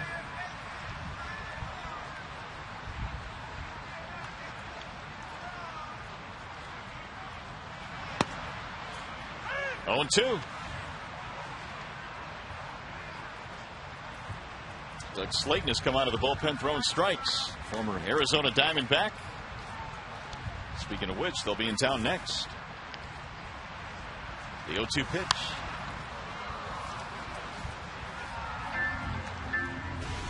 How's that McDonald's thing going? Here we go. Vote for your McDonald's Tigers player of the game. Using your cell phone, text Tigers followed by a space in the player's uniform number to 37338. That's FSDET. We'll bring you the final results as they become available on Tigers Live. See how the voting's going. Seems like it's a different guy every night. Cabby one night, Bosch one night. Bondo might be the leader in the clubhouse today. I think he'd get my vote right now. He has given up just 1 run on 3 hits. Hey, Rayburn's at bats have been better the last couple of days since Lloyd McClendon noticed that he'd been flying open with that front hip. And when you fly open with your front side, you have no power whatsoever. In the air, down the left field line. That ball is hit well, and that ball is up against the wall. He's got power now. 2-out, 2-base hit for Ryan Rayburn, his second hit today. Take a look at Ryan Rayburn here on the left back in April as far as the hip is concerned. This is what Lloyd noticed. The hip area is open. He's flying open too soon. Therefore, he's flailing at the baseball, not seeing it. But the last couple of days, the front hip stays closed. which means your head stays down on the baseball. And when your head stays down and you've got some stabilization in your lower half, you can do some damage. And he does it once again here. It's a fastball at the top of the strike zone, and he gets on top of it because his lower half is strong and firm. So Rayburn is out of the game. Danny Worth has come on to pinch run for him at second base. It's amazing how one little adjustment, noticing one little thing. In this case, Lloyd noticed it the other day when he got to the ballpark at about 11 o'clock and started watching some film on Rayburn. Did he make the decision to tell Rayburn exactly what he was doing? Santiago rolls one foul. He's down to the count 0-2. So those coaches, they do some work, don't they? 11 o'clock a.m. watching video, trying to figure out how to get Ryan Rayburn going. Rayburn had career highs in a lot of offensive categories last year, but he was struggling this year. One little adjustment, closed the front hip. Right back up the middle into center, base hit. Worth rounding third. They'll send him home, and he will score. Santiago gets into the act. That's his third hit today, and the Tigers now lead 6-1. First RBI of the game for Santiago, 10th of the year. And right back up the box.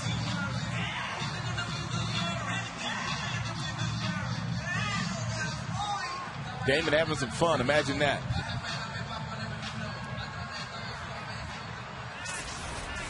Johnny D getting the day off today. Doing some cheerleading.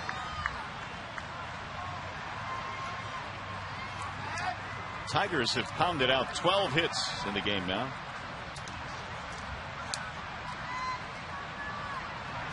Ordonez takes inside.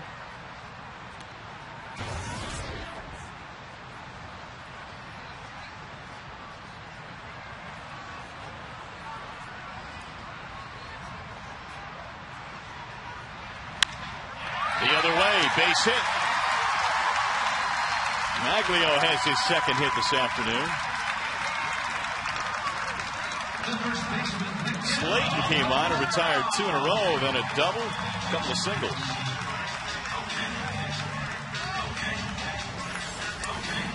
Maglio can take a fastball inside and pull his hands in and inside out the baseball as well as any right-handed hitter in the game today.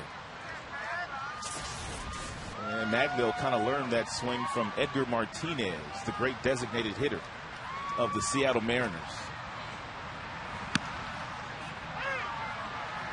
Strike one on Cabrera. Well, Miguel almost hit one out. He settled for a 2-run double back in the 5th inning. Now 58 RBIs to lead the major leagues. That's 3 doubles in this game where the Tigers hitters have hit the ball right off the gate. Just missed home runs. Avila did it, and Rayburn also did it. And you mentioned Cabrera hitting one off the gate.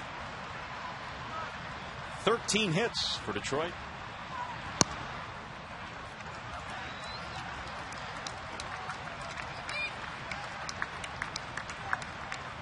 You got Santiago and Ordonez on the bases. And Cabrera leads the majors in RBIs. He's got a few more out there. That's pulled left field, base hit. Santiago rounding third. Send him home. He's going to score. Another RBI for Cabrera, his third of the game. 78 career RBIs for Cabrera in his career in 84 games against the Washington Nationals. Astounding. Oh my goodness.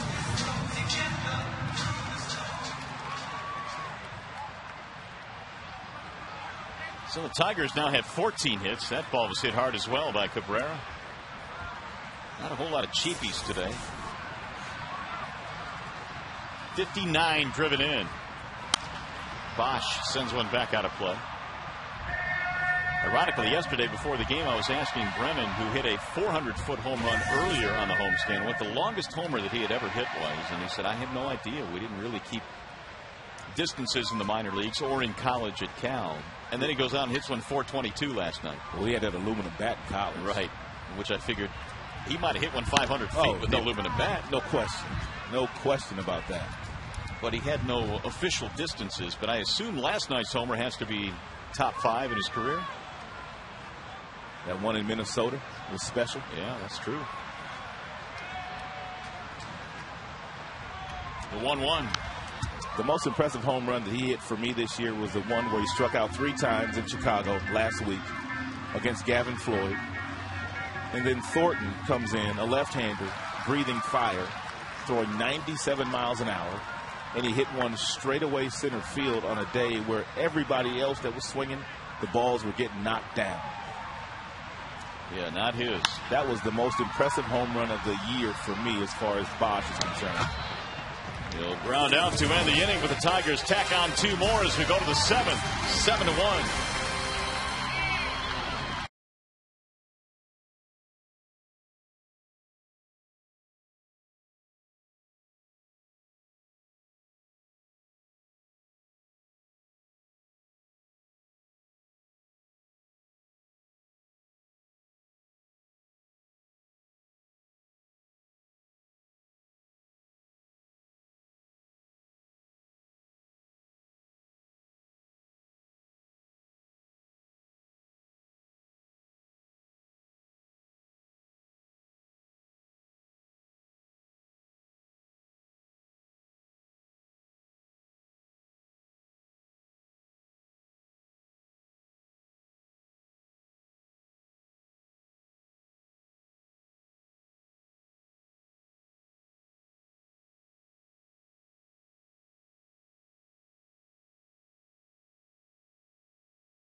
Ball game.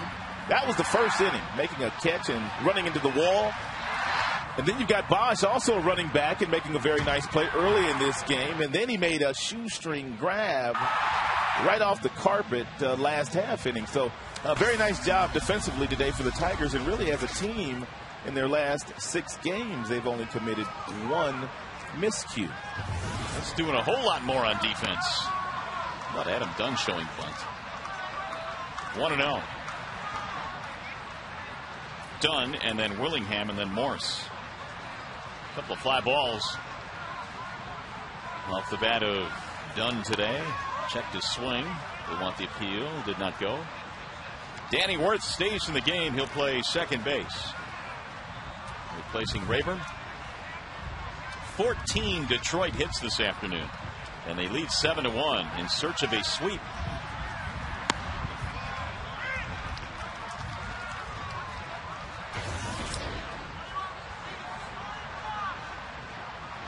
Four times in his career in Cincinnati, Dunn hit 40 or more homers.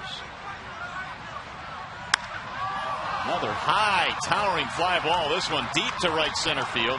Maglio going back to the wall, and he looks up, and that ball is gone.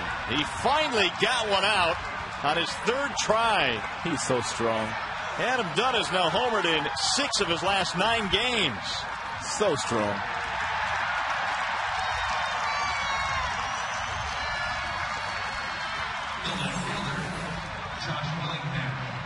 It's a breaking ball that doesn't do a whole lot. And when you throw a ball right down the middle to Dunn and you allow him to extend those powerful arms, this is exactly what you get.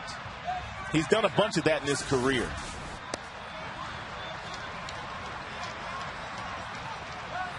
Fourth hit of the game for the Nationals. 16 home runs for Adam Dunn. Big Adam Dunn had a stretch for about 5 years when he was wearing a Cincinnati Reds uniform where he hit 40 home runs, he walked 100 times, and he drove in 100 runs. He does a lot of damage. Lots of damage.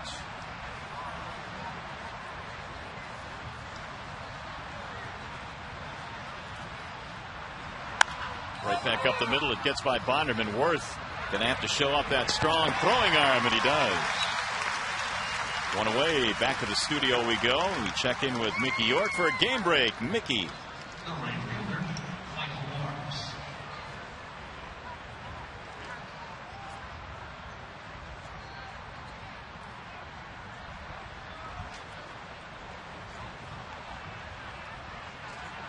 All right, Mick, thank you. Here it is 7-2. Tigers lead the Nationals.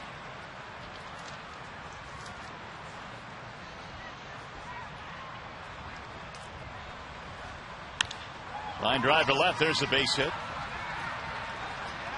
Morris has his first hit today, but his fourth hit of the series. The second baseman, Adam Kennedy. Bonderman now has thrown 91 total pitches. The only inning that he pitched in a little bit of stress was the 6th. And Jim recognizes that, and that might be it for Bondo. Bonderman started this game by retiring 11 straight. And the skipper marching out to the mound. Usually Jim makes the call to the bullpen before he even gets out there. That was one of those trips where he wanted to take the temperature of Bonderman. Zamaya, the right-hander, Futedi, the left-hander. You simply go out there and you ask him, do you got enough to get out of this? If not, let me know and I'll get somebody else in there to help you. And apparently Bonderman, being the competitor that he is, told his skipper, I'm good to go. You would think at some point Futeni's got to get in this game. He hasn't pitched since the 9th in Chicago. He was warming up in the ball game last night. There's a high fly ball to right center. And there are 2 outs. Kind of gives you an idea of how good the Tigers' starting pitchers have been. Twirling quality start after quality start. And then Jim doesn't really need knee. He simply goes to Coke and Zamaya and Valverde. Well, he's going to see if Bonderman can get through 7 here. With 2 outs, here is Ian Desmond. 7-2 Detroit. Desmond a double and a strikeout, plus a run scored. Ball 1.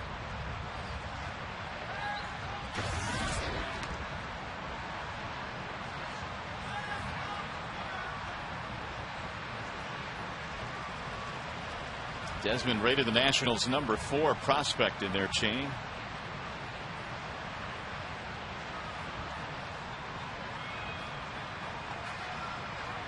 Vila with a nifty stop. 2-0.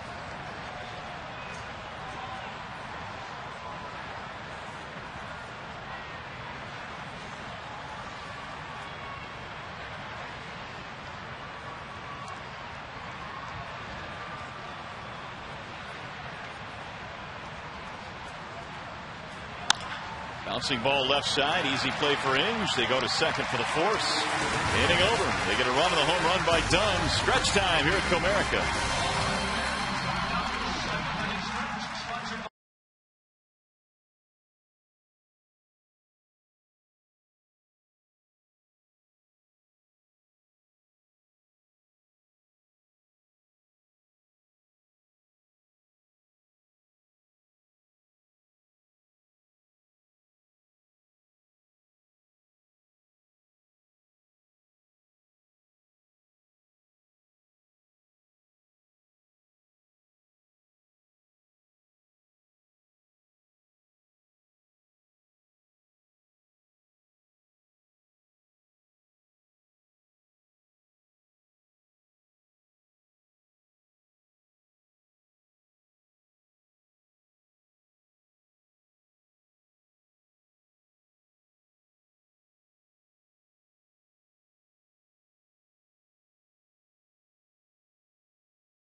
Voting is ongoing for the 2010 All-Star Game in Anaheim. Help send your favorite Tigers to this year's Midsummer Classic by voting up to 25 times at Tigers.com. Vote early, vote often, vote today at Tigers.com.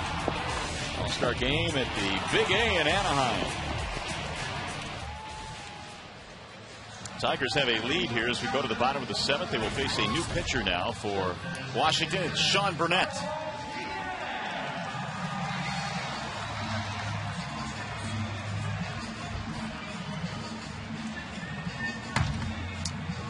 Here's what the Tigers offense has done to the Nationals in the interleague series they've played in the last 3 years.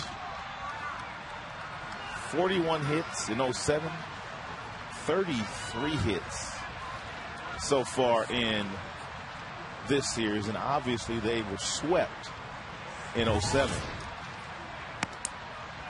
Carlos Guillen, the first man to face the new pitcher Burnett. It'll be Guillen in Jandavila.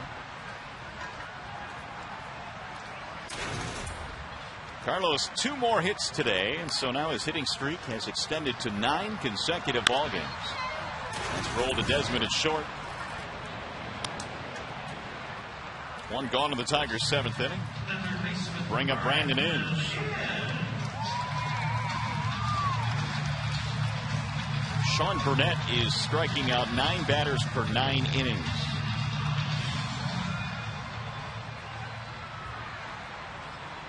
Inge 1 for 3, single, run scored. Tigers jumped out to a 2-0 lead, then 5-0. It is now 7-2.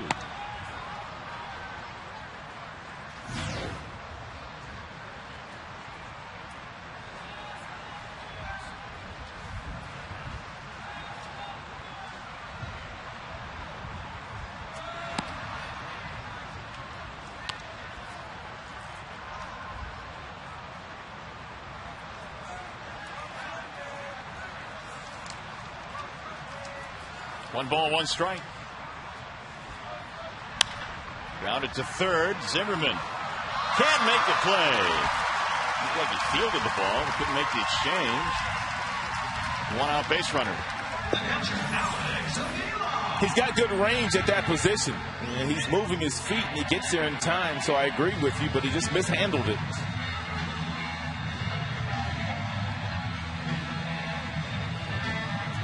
That may add to their league-leading total of errors. See how they rule it.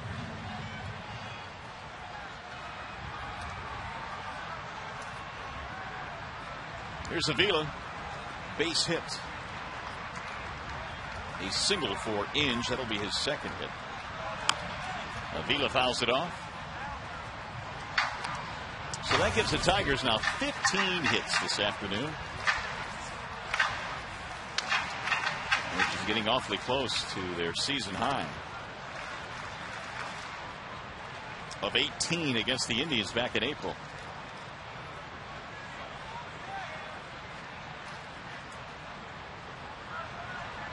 The 0-1.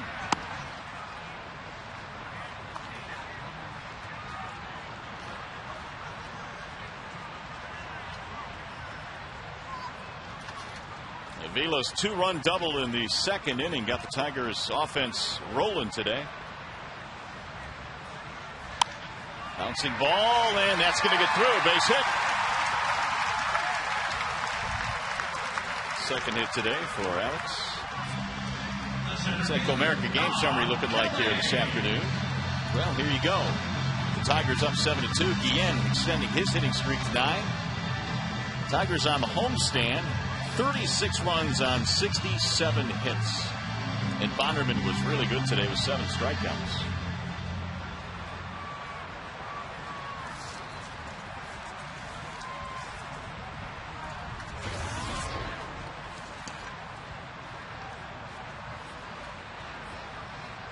One shy of his strikeout high of 8. Bonderman was speaking of. 1 ball, no strikes on Don Kelly. He is 0 for 3 today. Tigers have another threat going here in the 7th. Roll to the right side. Dunn has only 1 play with the pitcher covering. Runners advance. 2 gone. The second baseman, Danny Wirth. He's now at third base, and Avila at second. Kelly today the only Tiger without a hit.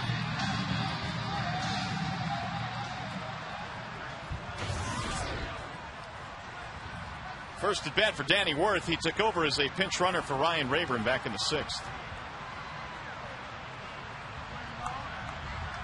231 average for Wirth.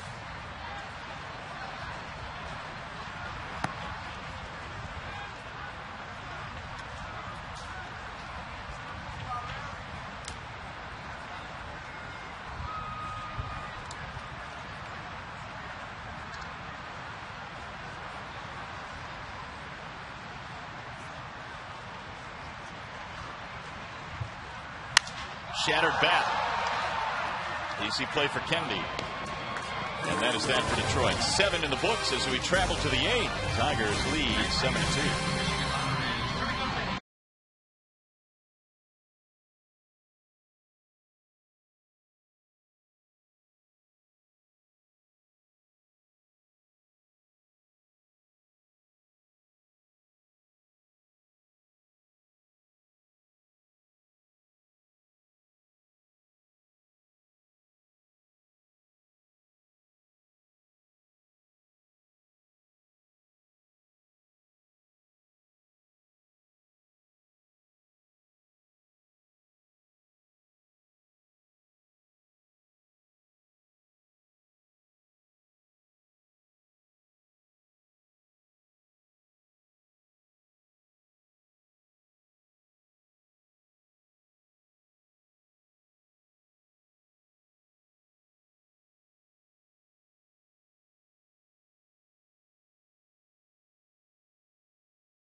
Here's some news and notes around Major League Baseball. Kansas City will officially host the 2012 All-Star Game. First time in KC since '73. It looks like Pedro's planning to come back in the second half. And boy, the Yanks and the Rays, it's going to be fun to watch that race in the American League East all summer long. They are tied with a 41-24 record each. And Boston is only 3 back, so don't count out the Red Sox. How are they going to get Pedro out from underneath that mango tree he's hanging out underneath in the Dominican Republic? Hanging out on a hammock? Chilling. We'll just have to wait and see. Futeni does indeed enter this game. And Bonderman works 7 in this contest, with a total of 7 strikeouts. Will Nieves, the first man to face Futeni.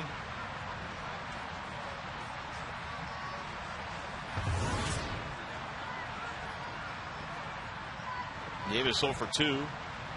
Struck out twice against Bonderman. Guzman to follow, and then Bernardina in the 8th inning. Tigers now 6 outs away from back-to-back sweeps.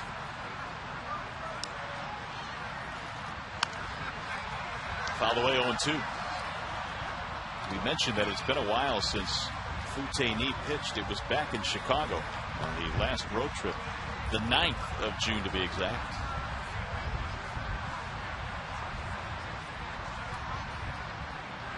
He warmed up in the ball game yesterday, but did not come into that game.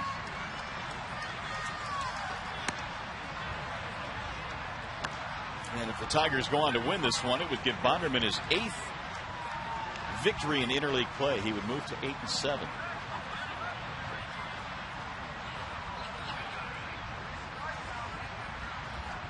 Here's the 1-2. In the air to center, and that's going to drop in. Base hit. Hey fans, after the game today, our coverage continues with Tigers Live. You'll hear from the manager, Jim Leland. All his comments have been very happy coming out of that clubhouse lately. We'll also break down lots of the game. We'll show you some highlights. It's all from the Call Sam studios immediately after the game here on Fox Sports Detroit. I know our reporters, they enjoy going into his office a whole lot more, a lot better when it's after a win. And I would imagine we'll hear from Jeremy Bonderman as well. Here's Guzman. Ball high and away, 1-0. Infield single to drive in a run back in the 6th inning. 1 for 3 for Guzman.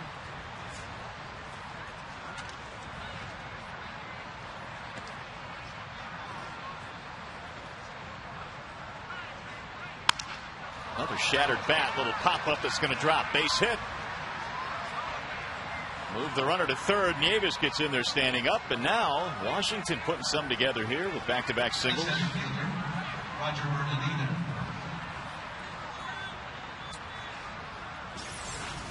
That's why you got to work at the bottom of the strike zone. If you leave balls up and guys hit it off the end of the bat and you break their bat, it's a changeup, and you get the little flare into the outfield instead of the ground ball that you actually wanted in that situation.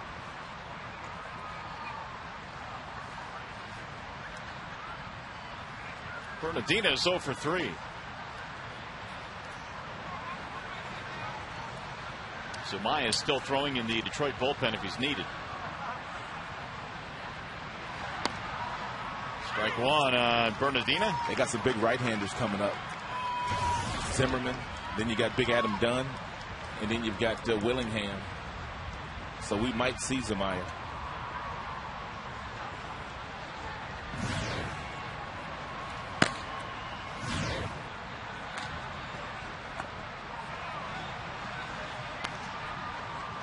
Has your mind changed much on Zumaya possibly making the All-Star team this year?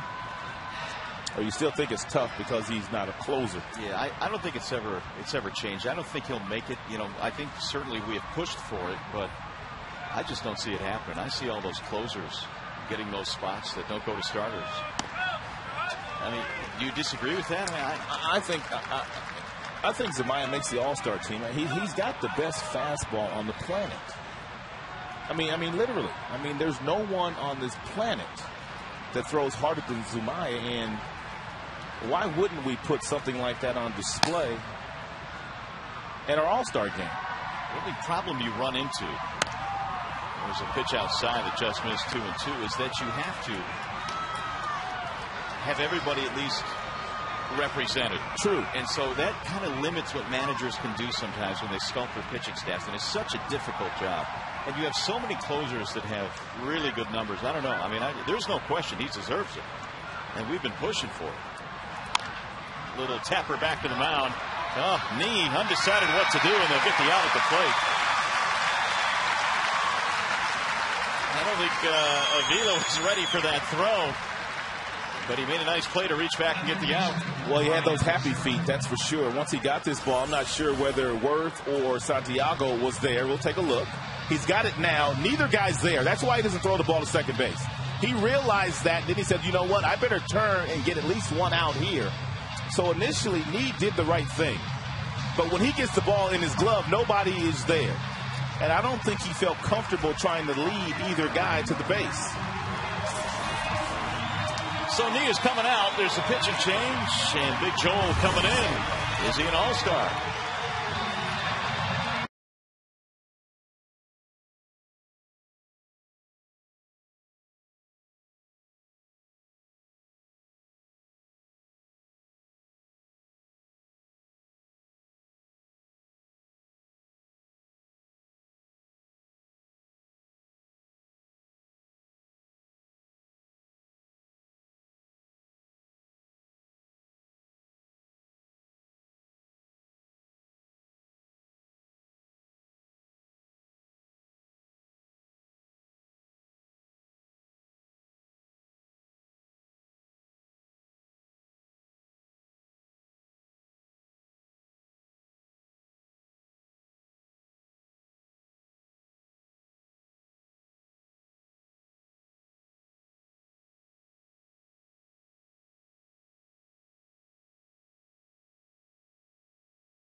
that threw him a fastball at 100 miles an hour, 101 to be exact. And no doubt once Joe Zamaya throws him a fastball here, when he reaches back, he'll get one in that same velocity. So Zavia for knee with runners at first and second, and one out. Tigers still lead 7-2.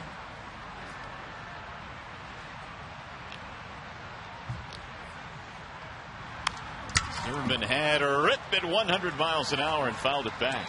And just kind of back to our conversation about the All-Star game, the numbers validate an All-Star appearance. If you look at Joel's numbers, averaging a strikeout per inning. But if I'm one of the American League teams, and the Tigers will fall into this category that have playoff aspirations, I would love to see this guy trotting out of that bullpen in Anaheim against the National League to miss some bats late in the game. Here's the 0-1. Breaking ball is hit in the air toward right field. Moving over is Maglio. The runner from second will tag and move up. And it would be somewhat of a nice homecoming for Joel if he would make his first All-Star team. He's from nearby Chula Vista, so I'm sure his peeps would represent the old English D rather nicely. 79% of his inherited runners stranded this year. That's good too. Here's Adam Dunn, power against power. Dunn has already dialed up a home run. That was in the 7th inning off Bonderman. His 16th of the year. Better swing now. Ooh. Driven to right field on a line. Maglio will play it on one hop. This will get a run in. Dunn knocks in another run, his second of the game, and now it's 7-3. That fastball was 102 miles an hour. Wow. Big Adam Dunn. It's astounding the hand-eye coordination it takes to do that. 102 miles an hour. But it's down. Goodness. These guys up here, man, if it's straight, some of these guys can hit a bullet. Here's Willingham.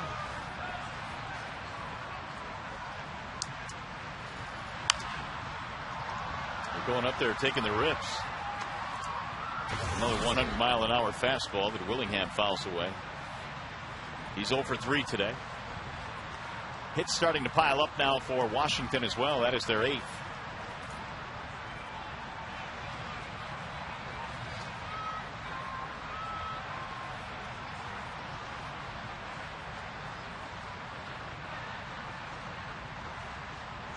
Look out. Breaking ball over the head of Willingham.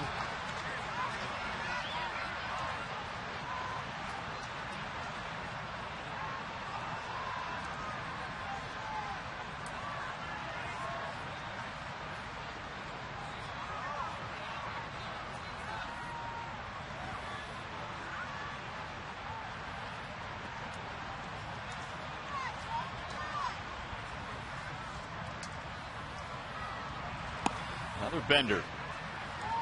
Well, if you're Willingham, you know what you're going to get now. You're going to get a fastball. It's going to be anywhere from 98 to 100 miles an hour. So you might as well dial up for it. And he's already had a chance to see quite a few fastballs to Zimmerman and also Big Adam Dunn.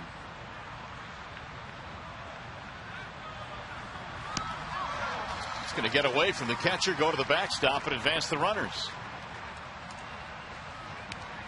2-2. That one had some late life to it. It's going to go down to the pass ball, but this ball had some movement to it. Look at this thing, the late life on this fastball. Goodness gracious. It's one thing to throw a fastball straight that hard. It's another thing when you've got that kind of movement on your fastball in the high 90s. Pass ball, the ruling. 2 men in scoring position.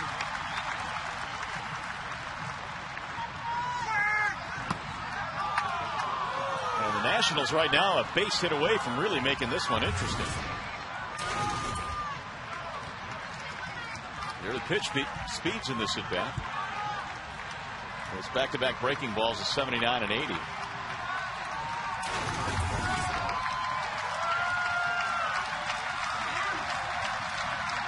Three-two pitch. All the way.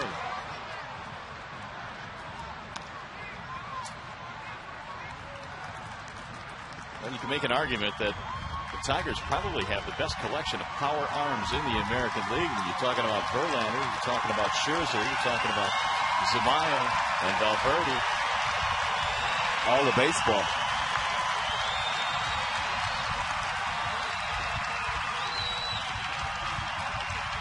Throw in Perry when he's healthy.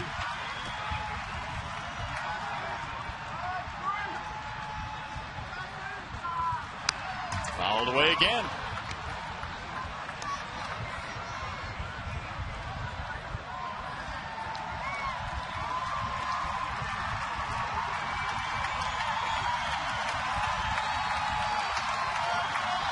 Willingham with a ground ball, a fly ball, and a strikeout. Trying to keep this inning going here against Zumaya. In a 7-3 game.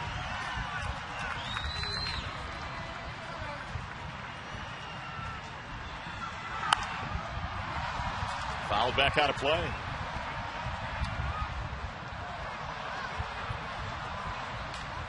Let's give Willingham some credit here. He's fouling off some pitches at 100 plus.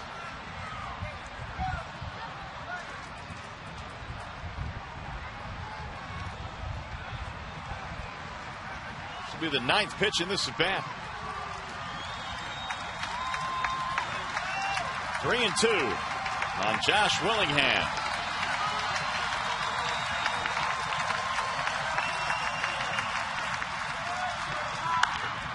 Another pop-up behind home plate. Let's see if Avila has room to the screen to make the catch, and he holds on.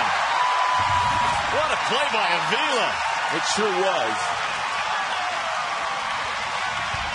What a tough play, and Avila to the screen. And a great catch.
Alex Avila turning in a fine defensive play in a day where we've seen quite a few great defensive plays. Well, first and foremost, the ball is hit very high off the bat of Willingham, so you got to discard your mask, and he didn't see it right away.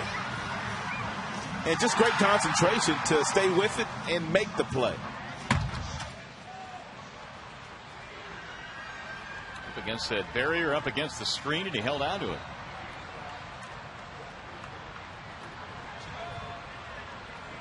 Johnny Damon was there to say, way to go. Johnny Damon got his pom-poms with him today. Here's Santiago. He shoots one to left field. He'll drop it in fair. Santiago rounds the bag. He'll go to second. And the throw is not in time. It's a double. Santiago, a 4-hit game.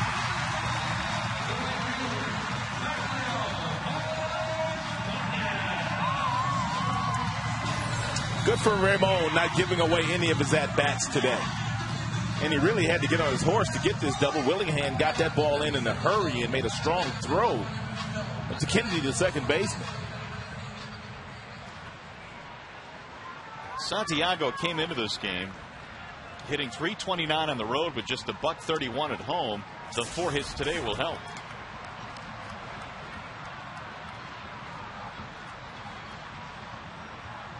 Here's Ordonez.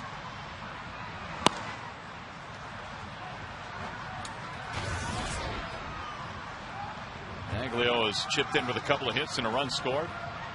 17 hits now for the Tigers. Clippert kind of gives you everything.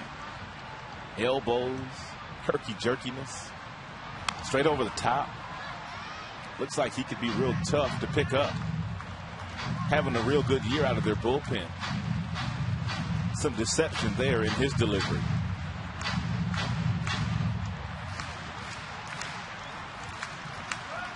He is 6'3", 200 pounds out of Lexington, Kentucky.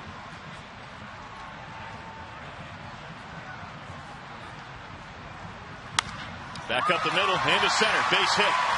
Santiago rounding third, they send him home. Bernardino's throw is way off target. And the Tigers' offense has been phenomenal on this homestand. Third hit of the game for Maglio. Well, fans, you might as well come out and watch this Tigers team. They play some really good baseball here at Comerica Park. And you can have a picnic, you can have a party at an upcoming Tigers game. Group tickets, picnics, and party suites on sale now. Groups of 15 or more get discount tickets to select games while supplies last. 313-471-BALL is the number, or you can visit Tigers.com. 8-3, Tigers lead it now. Here's Cabrera. Big swing, 0-1. Good pitch. Nice, slow breaking ball.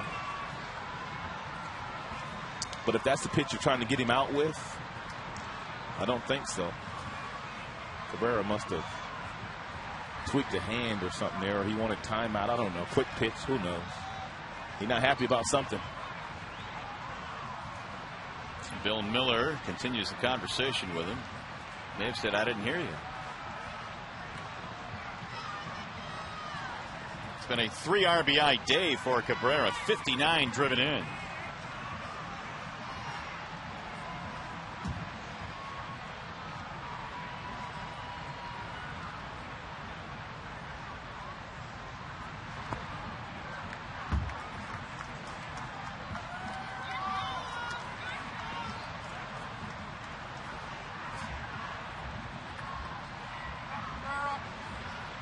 So the Tigers now have 8 runs on 18 hits in this game.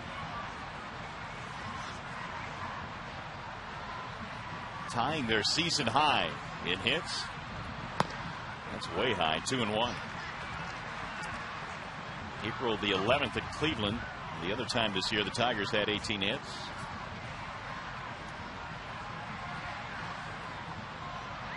They're without Damon today. They're without Jackson today. Bouncing ball hit to short. And this should be a double play, and Kennedy's relay is in time. The Twin killing. 6-4, 3-2 going.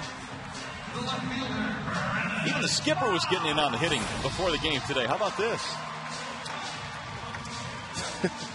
It's our bell tire pitch by pitch. He's still swinging. Look at that back leg. Don't hurt yourself. Don't hurt yourself. He's going to be mad at us. You hit the heating pad. He's going to be mad at us. Why? I think he did a pretty good job, don't you? Well, not really. No. Well, he gave his best shot. That's all you could do. I think he's doing exactly what he's meant to do. Not really. And that's skipper this club and enjoy the onslaught that his hitters have put on in this homestand the last 6 days. Been fun to watch this Tigers baseball.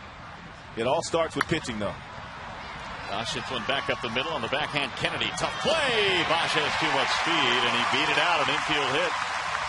He can get it done every which way. It's a nice play by Kennedy.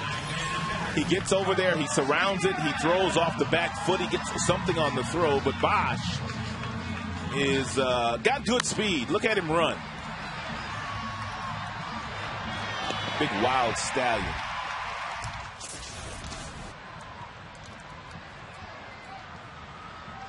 Now Carlos Guillen with 2 outs.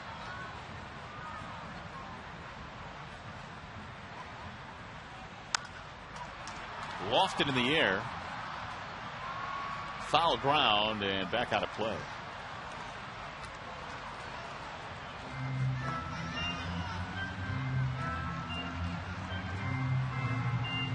If you weren't with us earlier, we put up a graphic with Bosch and also Jason Hayward of the Atlanta Braves and what these two guys have done as rookies in all of baseball. And hopefully Guillen won't swing at this pitch and we can show you.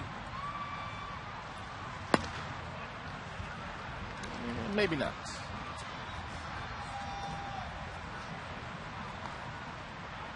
But anyway, Bosch has played 19 fewer games than Hayward of the Atlanta Braves. And Hayward, of course, is having a tremendous year.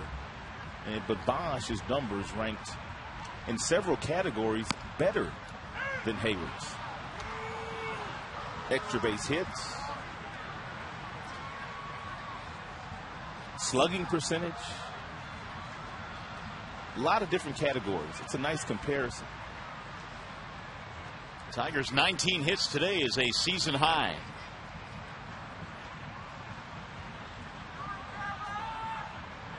The 1-2 is swung on and missed, and that is that for Detroit. They get another run. We go to the 9th inning, and it's 8-3.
All right, Mickey, thank you. Here it is last call time for Washington. 8-3 is our score, and rumor has it that graphic is alive.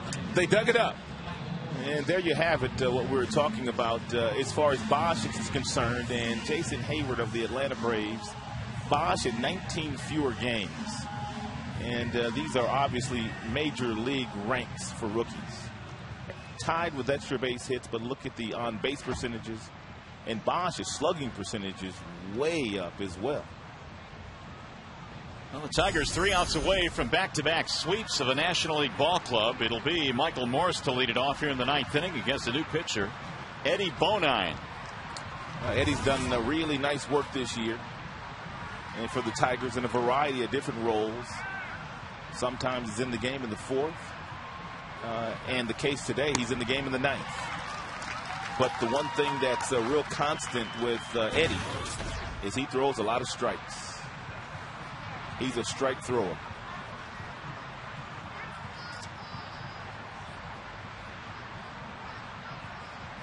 Morris, Kennedy, and Desmond here in the 9th inning. Last chance for Washington. Wave and a miss.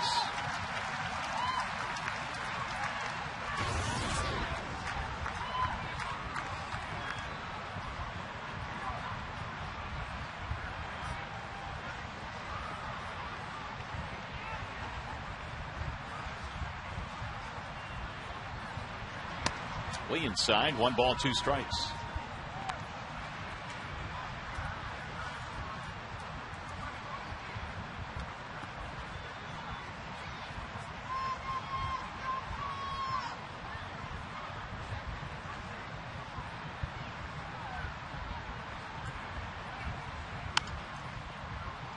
Cued to first base. Cabrera bobbles it, and his throw is not in time. Bonine got there, but there's a miscue to start the 9th inning.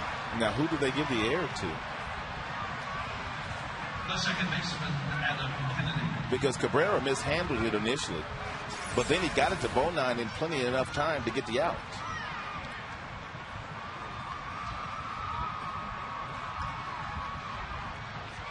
I would imagine they'll give it to Cabrera. Why? And they do. Well, it was his initial error which started the problem. But he hit his glove, and he's on the bag.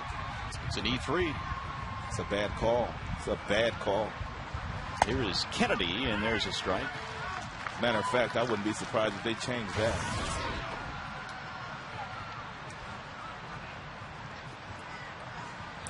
Kennedy with a couple of fly balls and a ground out.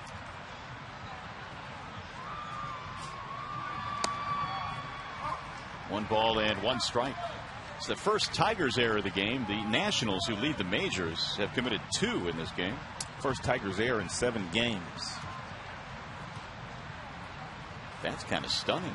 7 games. Pretty impressive defense, and they've made some nice plays today. That's going to be a foul ball down the first base line.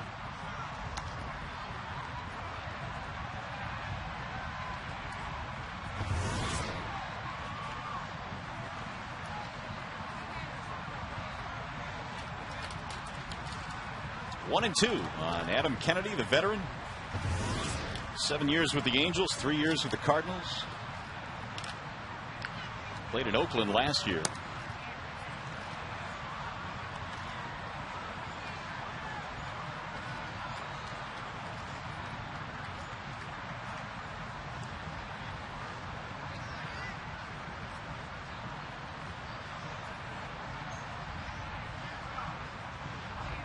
And the 2-2.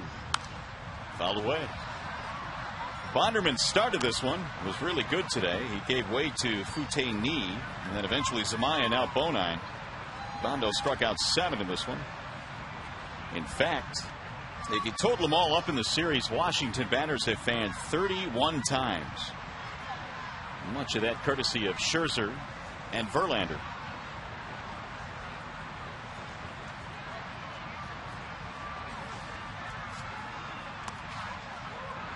Boy, Vila's been picking and grinning all day.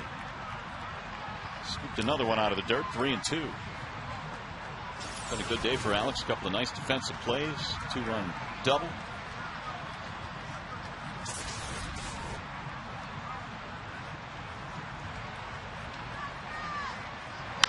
Bouncing ball hit to the right side. Cabrera has it. Fires to second one. Relay. Not in time. Almost hit the runner. Kennedy aboard in the fielder's choice. And Cabby ranges far to his right to grab this ball in front of Worth, and he gives Santiago a nice feed, but it's the arm strength of Santiago that almost gets the 3-6-1 double play here, which is the toughest one to complete. Ooh, that's close.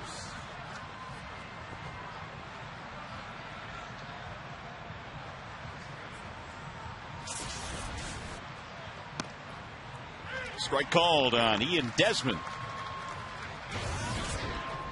Story today, 19 Tigers hits as the offense again explodes. He had a 3-run fifth, couple of 2-run frames. Santiago a 4-hit day today. Checked it. Looked like he went. Yep. Mike Riley down at first base. Surprisingly, the Arizona Diamondbacks are playing a night game at home tonight against the Boston Red Sox. Oh, they're in Boston. Sorry about that.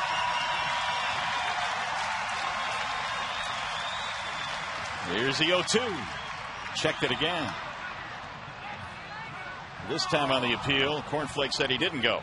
I guess regardless, they won't get here until the wee hours of the night from Boston. It's going to be Dontrell Willis and Armando Galarraga in game 1 tomorrow. Edwin Jackson, Rick Porcello game 2. It'd be nice to see Porcello again. Swing and a miss. And there's another strikeout for Washington's offense.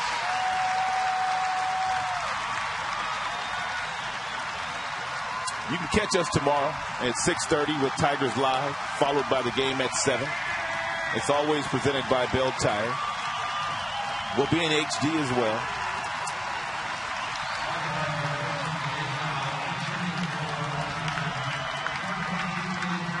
So with 2 outs, 1 more out to get for Bonine, and the Tigers will have themselves back-to-back sweeps with the D-backs coming to town over the weekend.